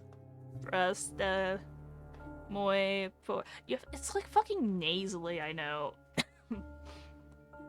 Jack jo ac toi est on rev den vuni reality. Je ne peux pas imaginer ma vie sans ton sorry. I know it's cheesy stuff. I learned it from reading my dad's books. Don't judge me. I have no idea what any of that meant. I can also speak a little bit of Japanese. Ashi ga makakora no ka. Nothing. Shit. My little sister is being raised bilingual. I guess I haven't mentioned that before. I picked up a lot from my dad. I can't read kanji though. I just know how to say stuff. Admitting to something. Oh! I killed someone. I planned it for weeks, down to the tiniest detail. I watched them suffer and I didn't feel a thing. I even enjoyed it. And then, I covered it up so perfectly that no one would ever suspect me. I chose a place where no one would hear their screams, a remote spot just off a beaten path. Oh. I lured them there, made them trust me. And then, when they were most vulnerable, I struck. I watched the life drain from their eyes, slowly, agonizingly. And I felt nothing. Not guilt, not fear, just a cold satisfaction. Afterward, I cleaned up the scene, disposed of the body where it can never be found, and then I went back to my life, as if nothing had happened. No one ever suspected a thing. It was the perfect crime. That's a lie. I was trying to see if the universe cares. I'm not a murderer, don't worry. Much. No more jokes, promise. What else do I try? Just hurting me. Okay. What? Maybe the reason why we're stuck is I need to die. What the hell? How can you say that? You're not being subtle at all right now. Hurting the doctor won't change anything. I'm the reason for this loop, not him. Is this funny to you? Were you looking forward to my reaction? It's the only thing we haven't tried yet. I haven't tried it because it's a crazy idea. What the hell is wrong with you? Go away. I don't want to talk to you anymore. Disappear. Noelle? I'm in a bad mood. Let's try this again some other time, Doc. What else can I do to help you feel better? Just having you ask, that already helps. Thanks. I said no. Stop it. Go away. That might not be a good idea. Oh. Oh. Oh. Alright, time for a new session. Oh, we're in the kids' room.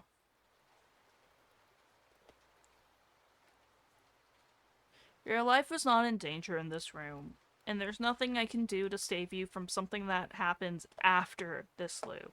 Since I don't know what happened, so Excuse me? Yeah, Dr. Montgomery, hi. Are you sick? Ill? Diagnosed with something incurable? Noelle, I don't... Does your coffee taste okay? My coffee is fine? You don't sound so sure. Noelle, what are you doing? Noelle gets up and takes a sip of your coffee. Ugh. Oof. Bitter. Noelle, this tastes awful. The poison theory is on. Who has access to this? This drink. Did someone buy it for you? Did you leave it anywhere at some point? I made it myself. Blurg. Water? Yes, please. I guess now we wait to see if I die after drinking the whole thing in one sip. Doc, what the hell did you put in this coffee? It's dark coffee. I like it bitter, Noelle. But, Noelle... Chugging water like there's no tomorrow. What else? I don't have any more ideas. How else could your life be in imminent danger? What about yourself? What? If I'm in danger, as you say, aren't you as well, given that we're in this room together? That would make sense. If this loop wasn't made to mess with me specifically, they don't want to kill me. They want to break me. Who's they? They want me to lose my mind in here. Maybe you're caught up in this by accident. And you really aren't in danger. Noelle, who is they? It's not like they leave a name or a calling card. But I know they're there, watching, pulling strings, waiting for me to crack. So you're saying there's some external force? Some entity who put us in a supposed time loop? Yes, that's the only thing that makes sense. Why else would this keep happening? Noelle, have you considered that maybe... Don't try to tell me it's all in my head or that I'm imagining things. I know what I feel. I know what's happening to me. To us. I'm not dismissing what you're feeling. I just want to understand. I know you're trying to help, but you can't. Not really. Then what do you want me to do? I don't know. Just help me think. Alright, let's think through together. Okay. What do you know for sure? What are the facts you can rely on? I know that I'm stuck in this loop with you. Someone trapped me in it. So they're in control. They have power over you. Yes. Is there anything you can do to take back some of that power? I've tried, but no matter what I do, it always resets. What if we focus on small victories? Something you can control, even if it's just for a moment. Like what? Like how you're talking to me right now. You're choosing to share your thoughts, to keep fighting. That's something they can't take from you.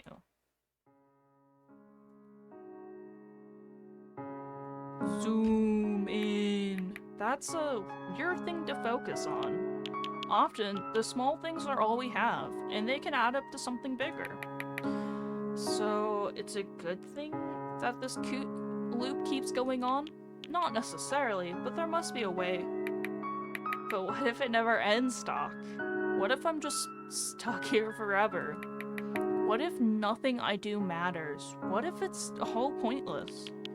Even if it feels pointless, the fact that you're still trying means you haven't given up hope.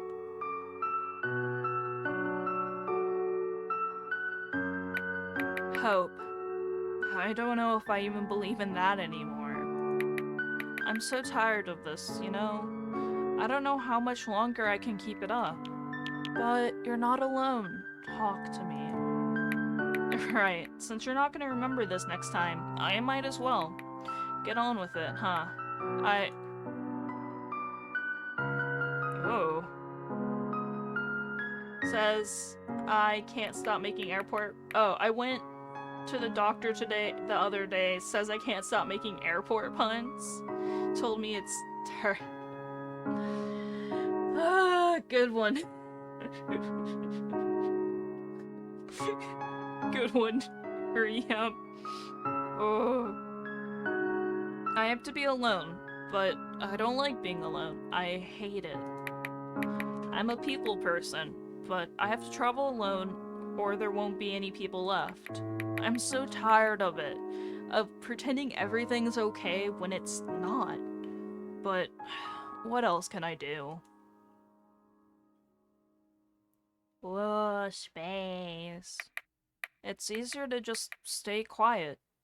Keep it all inside and deal with it on my own. But it's exhausting. Frankly, I'm over it. I'm not sure how much longer I can keep this up. There's only so much one person can take before they break. Oh no, the like closing in on themselves. One day, I might just stop trying. Trying what? To save the world, the universe, something? To get back home. I might stop one day. They'll move on at some point for me. And maybe that'll be the best thing for everyone, if I just let go. Stop fighting. Stop trying to fix everything. Stop trying to be the hero in a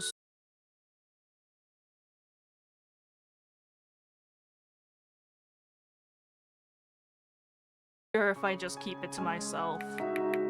I don't want anyone else to get hurt because of me. I've broken enough people.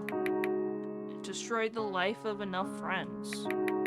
Friends who could have had a regular life if it weren't for me reaching out for help.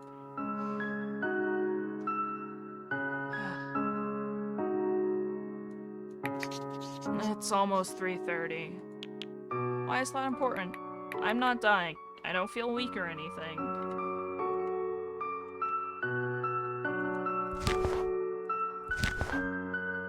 What was the note?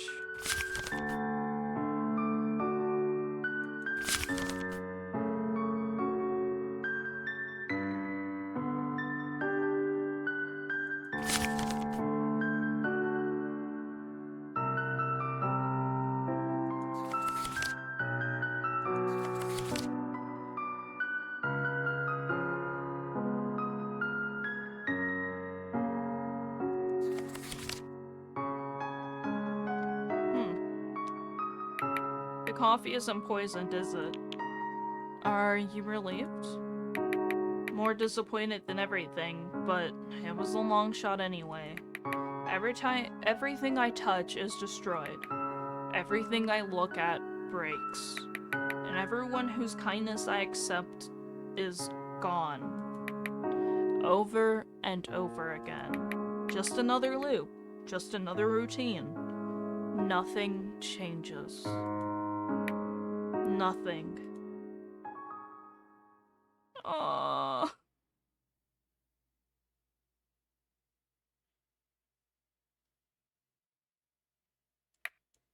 Oh, fuck! Doc, I can't do this any- Wait, what was the- I missed it! Fuck!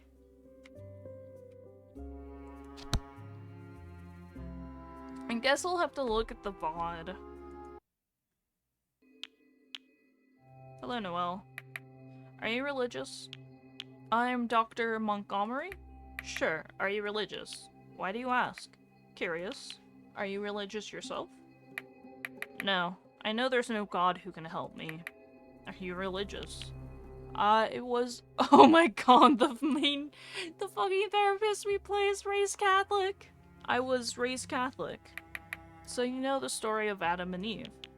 I'm familiar with it. Why?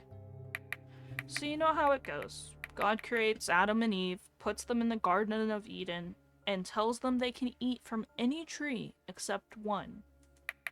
But the serpent comes along, tempts Eve, and she eats the fruit. Adam does too. And then everything changes. They realize they're naked. They get cast out of Eden. It's the first act of disobedience. The first sin. Before they ate that fruit, they didn't know any better. They didn't know what evil was. They didn't even know they were naked. They were innocent. Yeah, but once they ate that fruit, they couldn't go back. They couldn't unknow what they've learned. Why are you bringing this up? I feel like I bit into that fruit, completely by accident, and now I'm being punished for it. I saw things I shouldn't have, learned things I wish I hadn't, and now there's no going back. There's no way to unsee the truth. I can't go back to the garden. When do you think you bit the fruit? A few years ago.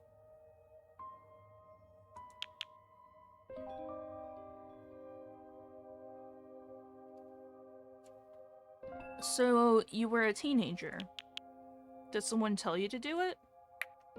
What? No, Oh, wait. It's not some metaphorical thing about growing up or losing innocence. Noelle. It's a literal fruit. Not literal, but it's not what you think. My point is, I'm Eve in this story, and I can't go back to the garden. If I could go back to the day I bit that metaphorical apple, I would. Do you have song requests live? No, I don't. Because I don't use stream elements, I have to find a different way to do song requests and everything.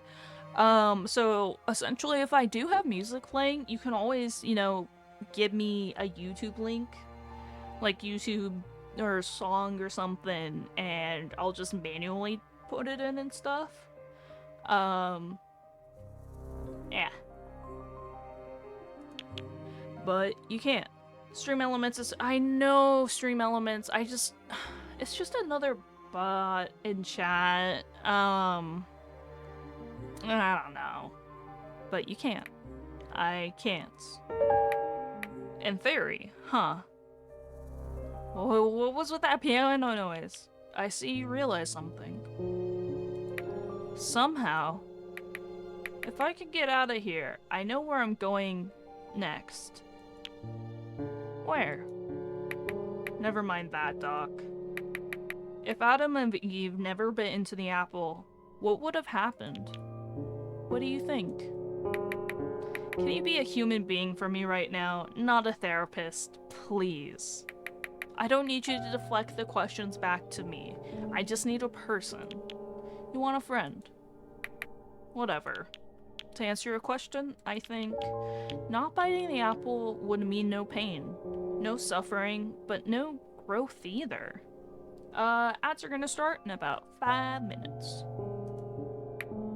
Growth. Adam and Eve would have stayed as they were. No challenges, no learning, no understanding of the consequences of their actions. There's a certain tragedy in that, in my opinion. They would have been safe, but not truly alive in the way we understand it. For better or worse, that apple made them human.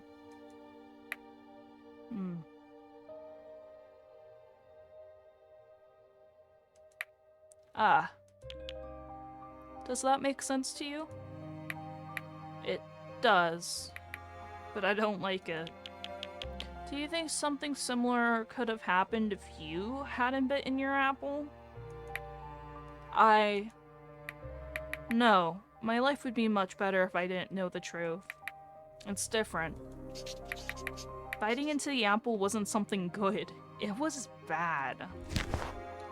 What new note did we get?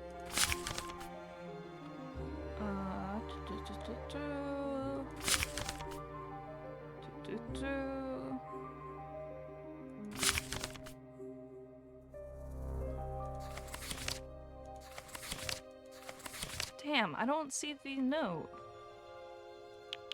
Are you sure? I could go back and undo it. I'd be erasing who I am now. And I don't know if I'd be better or worse. No, it was bad. I wouldn't bite it again. Everything would be okay if it wasn't for that. I'm sure of it. It all comes back to that one choice. And it wasn't even one I wanted to make. So you didn't choose to bite the apple? I did, but I didn't. I had the choice of not doing it, but I bit the apple. It was how it was supposed to go. I couldn't break out of what was meant to happen. Alright, you can think more about this if you'd like. But Eve would have bitten the apple. Would Eve have bitten the apple if she knew what was coming for her? I could, but no, Doc, do you think there's some kind of lesson in this? Lesson? Like, some grand purpose behind it all. Does there have to be one? If there's no purpose, then what's the point of all this suffering? Some people find meaning in their experiences, good and bad. Others believe the meaning is something they create for themselves.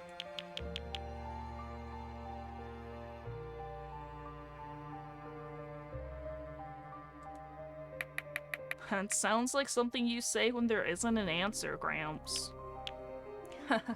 Doesn't it? Does it? Yeah, like a there, pat on the head, very comforting.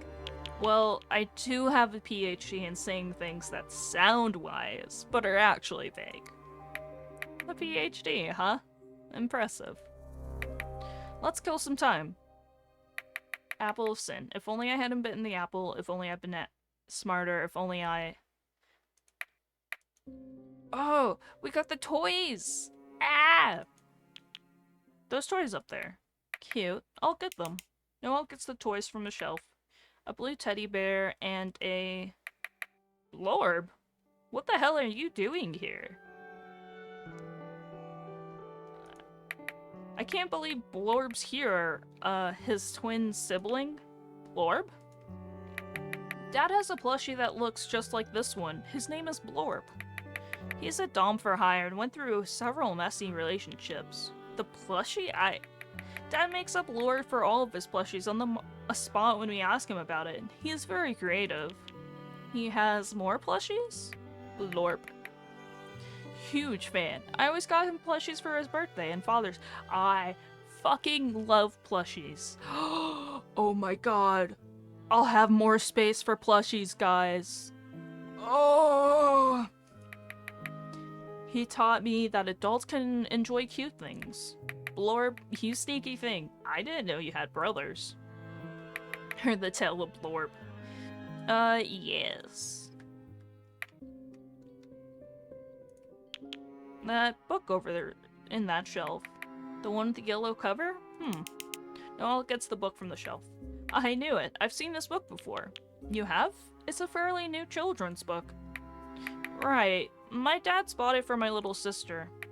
What is it? It's a name. Is something wrong? No, just, I don't want to read it. I'll put it back. Do you want to keep messing? Just a name. I see some building blocks up there. 1 second. That would be tough for me to get, too. Noelle gets the toys from the shelf. I got it somehow. Those are some big blocks. What do you need them for? What? Did you want to build a castle with me, Doc? They're for one of my younger patients. Sometimes building something together can help them express what they're feeling. Huh. Like, what, they build a sad castle when they're upset? Something like that. Building things can help them feel safe and in control, even if they didn't realize it. Never thought of blocks as therapy tools. It can be. Anything that lets someone express themselves has potential. Not everything can be put into words. So, no castle for me then? Not unless you want to build one. I don't think there's an age limit. I'll think about it. Maybe if I get really bored. Yep. I think you'll like that cat plushie. That little fella does look neat. Noel gets the toy from the shelf. Oh, ads are going, guys. Huh, a cat plushie. Looks kinda cute, I guess. Not that I'm into this stuff or anything. My little sister has some cat plushies she needs to cuddle with to go to sleep. Did you ever have a favorite toy like that growing up? That you had to sleep with? What? I mean, yeah, I guess. Doesn't everyone? There's this bunny, Mr. Hopper. Mr. Hopper? Yeah, dumb name, I know. He was just... My dad's got him for me. Ow, Dusty! Thank you for the hug! You don't still have him. I do.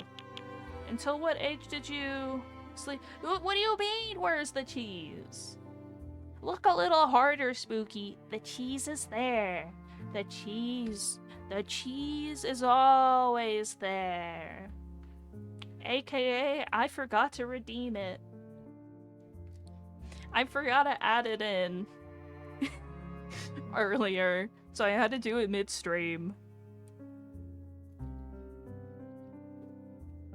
Ah, the cheese.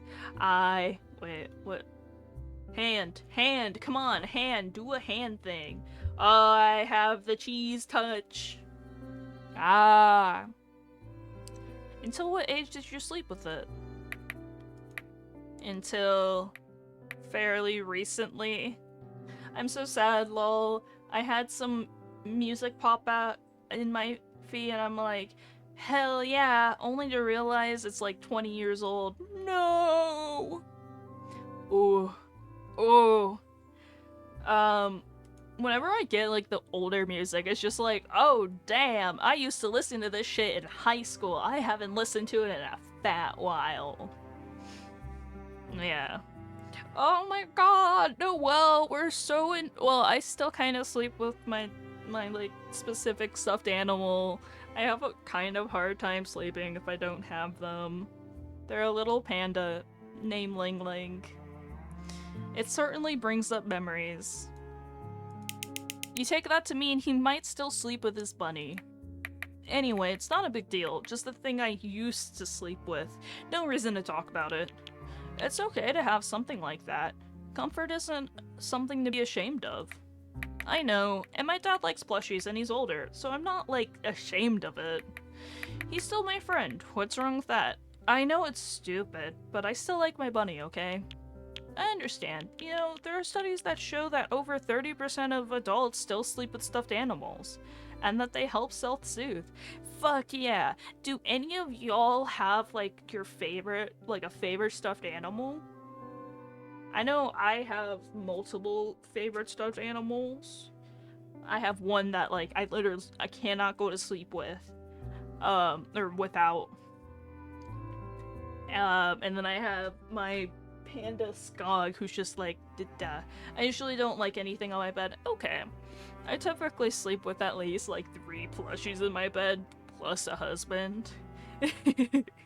And who knows, in the future it might be a cat and a dog too. Since if everything goes well, I will be getting a house. And when I get that house, I can have a dog or a cat or both. Obviously, once finances kind of like settle down. I'll put the cat back on the shelf. Or a chicken. No, I am not getting chickens. No. I do not want to deal with those little devils. That notepad over there. Noel gets the notepad from the shelf. It's filled with drawings. Ah, some children's drawings? Yeah, there's a lot of cats and dogs. This looks just like Sally, our older cat. She's almost 20 years old. That's a very long age for a cat. We joke that her immortality is what keeps her alive. That cat will outlive us all. Her eyes are all cloudy and she can't jump as well anymore. but she's still alive. I have no idea how she keeps kicking. She's my cranky old lady. Coco's her kitten. She's up there in ages too. They're both old and cranky and cuddly and lovey, and they bite me sometimes. They don't have many teeth left, but they're cute, and I love them.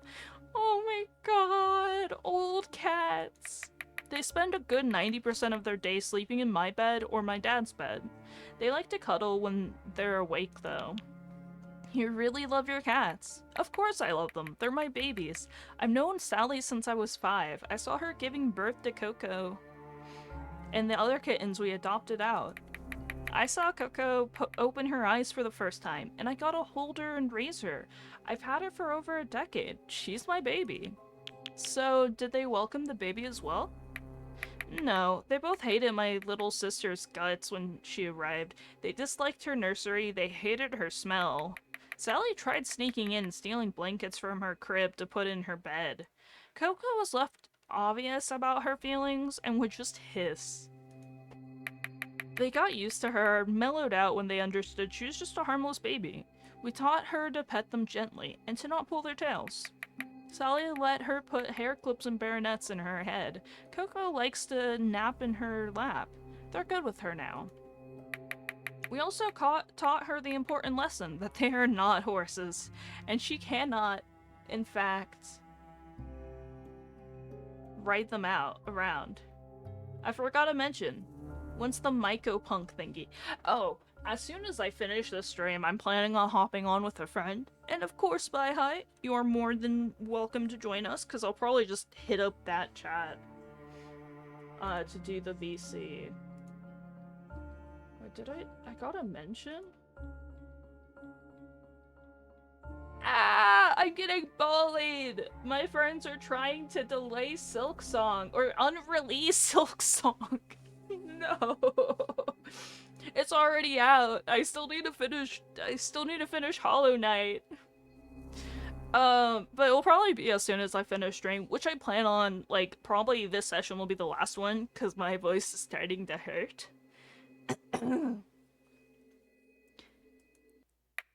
But she absolutely loves them. She told me she wants to be a cat when she grows up. I'm sure she could do worse than being a cat. Cats just sleep all day. She'd have it made in that life, so she should follow her dreams. I support them. You're a great big brother. I try to be. Sometimes I get frustrated with her because she's a little sister and she's annoying sometimes, but I still love her. And Coco and Sally too. They're my babies. They might be fluffy and small and kinda weird, but they're my family. Sally and I have an understanding. She's my old lady. She's grumpy and she doesn't like being carried, but she loves me. She'll come curl up on my lap and let me pet and hold her, and she purrs like a little buzzsaw. It's so loud. I love her. Do you want more cats?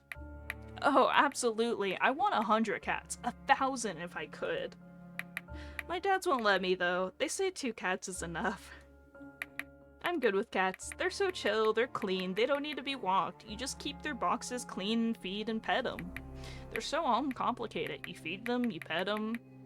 You pet them, you feed them, and if you're lucky, they'll love on you. And you get to pet and hold their sleepy little warm bodies.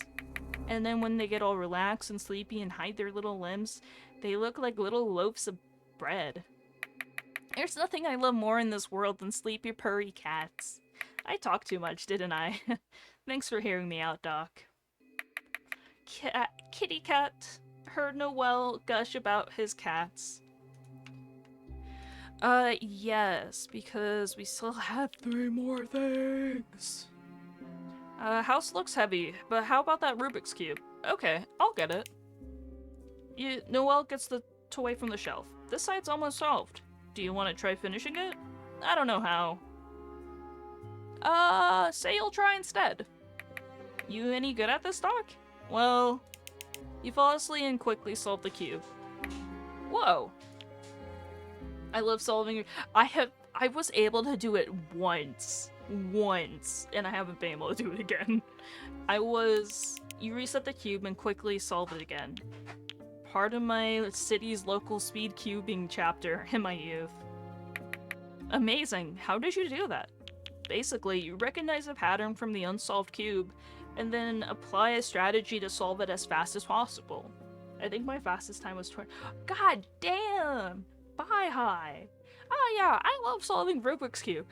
The fastest time was 24 seconds. That's so fucking cool, bye high. Like, that's so fucking cool. So you memorize patterns, and you still remember them? I suppose I still do. Are you interested in learning, Noelle? It does look cool. I guess we could practice together in the next loops. What? Never mind. Thanks for showing me your skills. Cube bonding. Taught Noelle how to solve Rubik's Cube. Yeah, we got 2 more things. Getting sub 20 and then sub 10 is a goal, though. Ooh, I believe in you, bye high. Is that a clown toy I see? Clowns, ugh. Noelle gets the clown from the toy from the shelf. Ugh, excuse me. I don't like him. He's creepy. Can I put him back? Are you scared of clowns? Yes, I'm super creeped out by clowns. Clowns are terrifying and not to be trusted. Why? It's the makeup, it's creepy. And the way they all have that permanent smile, and they're just too joyful. Joy's in a natural state of being, not all the time. Hey, Cloud, I have an idea. What is your idea, Rehab? What might be your idea? World record is like 3 seconds oh my god. Damn.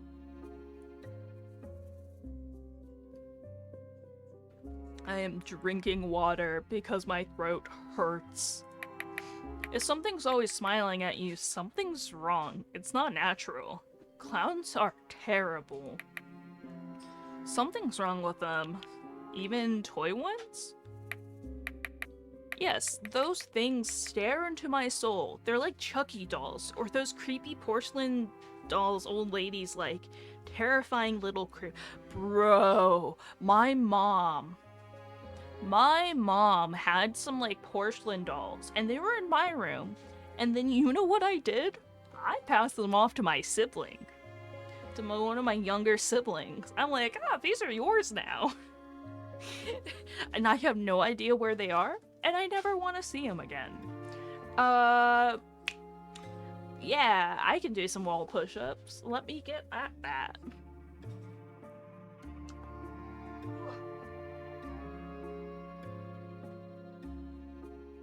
One, 2, 3, 4, 5, 6, 7, 8, 9, 10. Okay. Especially those where you pull a string on their back and they start say things. Or those toy clowns with the little cars that ride and play music. They have those huge empty eyes. They're all smiling. Like they're getting ready to murder you. They're awful. Anything else you're afraid of? I don't like bugs. I don't like spiders or bees or wasps or moths or gnats or flies. They're gross. Anything with antennas and lots of legs. They can have a lot of legs, or they can be fuzzy, and I just don't like it. They get stuck in my hair, they fly around me, or they bite or sting me. I hate bugs. Honestly, Noelle, that is so valid. My little sister isn't even afraid of bugs, but I think she'll see the light soon. What is she afraid of? She's still pretty young, so she's only scared of simple kid stuff like the dark or monsters. Monsters mostly. And if she has a nightmare, she comes into my room, all scared and shaking, saying there's monsters in her room. There's never any monsters, but I'll let her sleep in my room until she calms down and can go back to her own bed, and I'll leave a nightlight on so she doesn't get scared anymore. She's a kid. She's still pretty small. I don't mind dealing with her being afraid. Ah, she comes to you instead of the dads? My dads are kinda saps. They freak out and get worried, and they'll smother her until she finally feels safe and goes back to her own bed. And I don't blame them. They're good dads. I'm more rational. I just let her into my bed and let her get to sleep next to me until she's not scared anymore. It's hard to say no when she comes to my room scared, looking at me with big eyes and that little frown on her face. I'd rather just have her in my bed so she feels safe. She's a good kid. She's just still in that everything's scary age, you know? She's not all that hardened and jaded like I am. Hey, Rehab, I have an idea. R&R. I like spending time with her. I like being there for her. She's my big sister. Or my baby sister. Anyway, this crown is creepy and I'm putting him back. Yes? Last item. These toys over there. I have OBS open and I heard that. Oh. Alright. Noelle gets the toys from the shelf. These make me think of my baby sister. The toys? Yeah, and the drawings around the room. She's really quiet like my dad. She liked watching cartoons and drawing her cats. I can't believe that. Wait, Rehab, Bye-Hi, what did you do to Rehab? Did you, like, redeem, like, a shotgun sound or something? Most of her drawings are just scribbles with various colors of crayon, but if you ask her what she drew, she'll say, "That's Sally," or "That's Coco." And she'll make something up like, "Sally's looking for snacks," or whatever. It's adorable. So she enjoys drawing. She's a little artist at heart. She always has this little kitty coloring book that my dad got her. Whatever she can, she colors in it. Whenever she can. Even just sitting while watching cartoons, she has to be coloring. We've set up this little table on the other side of the room. All it is a tablecloth, a few washable crayons, and her coloring book, and some of my sister's little toys. That way, she has everything she needs for art, and it keeps her from scribbling on the walls. He made Thurston yell at me. Nice. When we told her that there's a special place to color and draw, she understood. Now, whenever she's in the mood to doodle, she'll go over there and get a crayon. Went to his stream and redeemed one of the sound bites. Nice. Noelle continues to gush about his little sister. She got curly hair and a cute lisp. She can't really pronounce R's or W's sounds yet. She's always holding on to one of our dad's fingers. She's a sweet thing. She got a huge appetite and she loves fruit, especially apples. I can't go to the kitchen and peel an apple without her appear out of nowhere begging for a bite. One time, she got so impatient she tried to climb into the fruit basket. I don't know where the hell she got that idea from, but she started climbing and I had to catch her before she fell and got hurt. She almost knocked her head on the counter. I had to scoop her up immediately, put her on the bed, on the ground, and explain we don't climb into the fruit basket, and then tell my dad's. There's another trick I had to learn, which is to never go to the bathroom while she's nearby. The second you sit on the toilet, she'll run and start banging on the door. Yes, toddlers do tend to do that at that age. They want to be involved in everything. So now, when I need to go to the bathroom, I tell her I'm going in the grown-ups room, and I make a big deal how it's a room for grown-ups, and we don't go banging on the door. And then I lock the door and pray she doesn't start crying outside the door. Sounds like you know how to rein her in. Yeah, I'm an older brother. I like to understand and manage my baby sister. It's a whole process. You gotta use specific words for things. Oh, and she loves her grandpa. She's so happy around him. We see him once a month usually. I like him too. He's fun. He was a pro boxer back in his day. It's just your grandpa from your dad's side? My grandma died when my dad was born. The other dad's dad disowned him, so no grandma to go visit, unfortunately. Grandpa's pretty awesome though. I don't mind having just him. He was a boxing champion, and he's a real big tough guy, but he's a real softie who has these adorable grandpa stories. We'll go to his place and he'll just start telling us about his boxing days, all the thoughts he won. You're awesome. No, you Dusty, oh god, the fucking shorts that you edited? Oh, so good. So good. Which I have my YouTube, if you guys want to check out some of those awesome edits, I have a couple posted that Dusty edited. And he'll show us those big championship trophies he's got in his study room. The kid absolutely loves going to see the big old trophies. That's an unusual career. Is he famous? Not famous, but he was a famous boxer in the 80s, 90s, something like that. He's not as famous now, but every once in a while I'll go online and see some YouTube video titled Boxing Champion versus some guy or something. And it's all these old videos of my grandpa just beating the crap out of people. Those are always weird to watch, knowing that the big tough guy whooping all those guys is my grandpa is just too weird.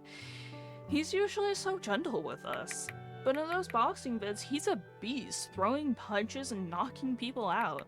He was a good boxer, I'll give him that. He won a lot of fights, and he could throw a mean punch. You'd be shocked if you met him. The biggest, most daring boxers of the 70s, and then this gentle old grandpa. Thanks for listening to my blabbering doc. Heard Noel gush about his little sister? No. Okay, where were we? We're almost out of time. Would you? See ya. I'll catch you next time, Doc. Okay. I think we're gonna call stream there. We got... Like, I honestly don't know what the whole point of the game is. Like, I assume it is just to help out get Noelle out of the time loop before they go crazy. Stream manager, show, please. I want to see who's online. I must raid into someone. Is anyone I'm following online?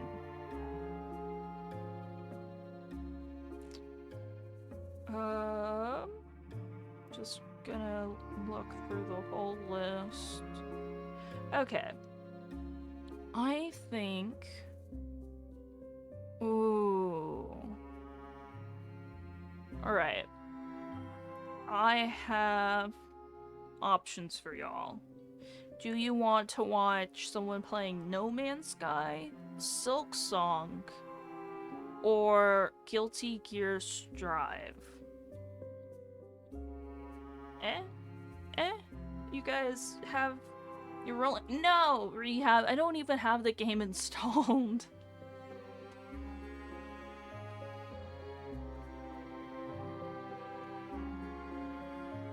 Yeah, I got rid of it. I didn't really enjoy doing it. Reporting. Yeah, I don't know. What are y'all feeling like? You want some space people? You want a new game that came out? Or you want, like, a fighting game? Fighting, yeah.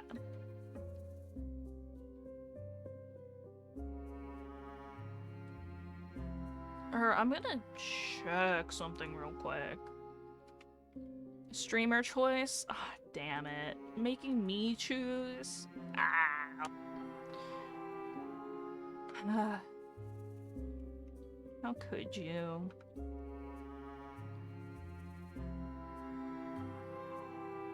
Okay. Take us where you want to go? Alright, we're gonna go raid Anna T. Christ because she is playing If I Can. We're here for you, but I'm passing you guys off to someone else.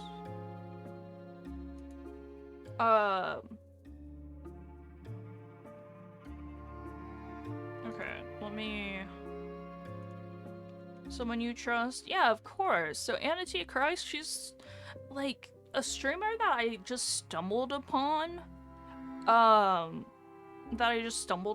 While looking for Warframe people. I haven't watched her too much, but like seems like a pretty solid person. And she's playing a game called Abyssus, which like a friend got for me, and it's really fucking fun. And like the combat's super interesting and stuff. Yeah. Okay, raid. Can we raid her? We can! Okay, guys. I don't know why my ward. Oh, there we go. I hope you guys have an awesome day. Um, I hope you guys have an awesome day, awesome night. Thank you so much for hanging out with me and everything. I super duper appreciate it. Um, yeah, take care of your guys. Take care of your guy.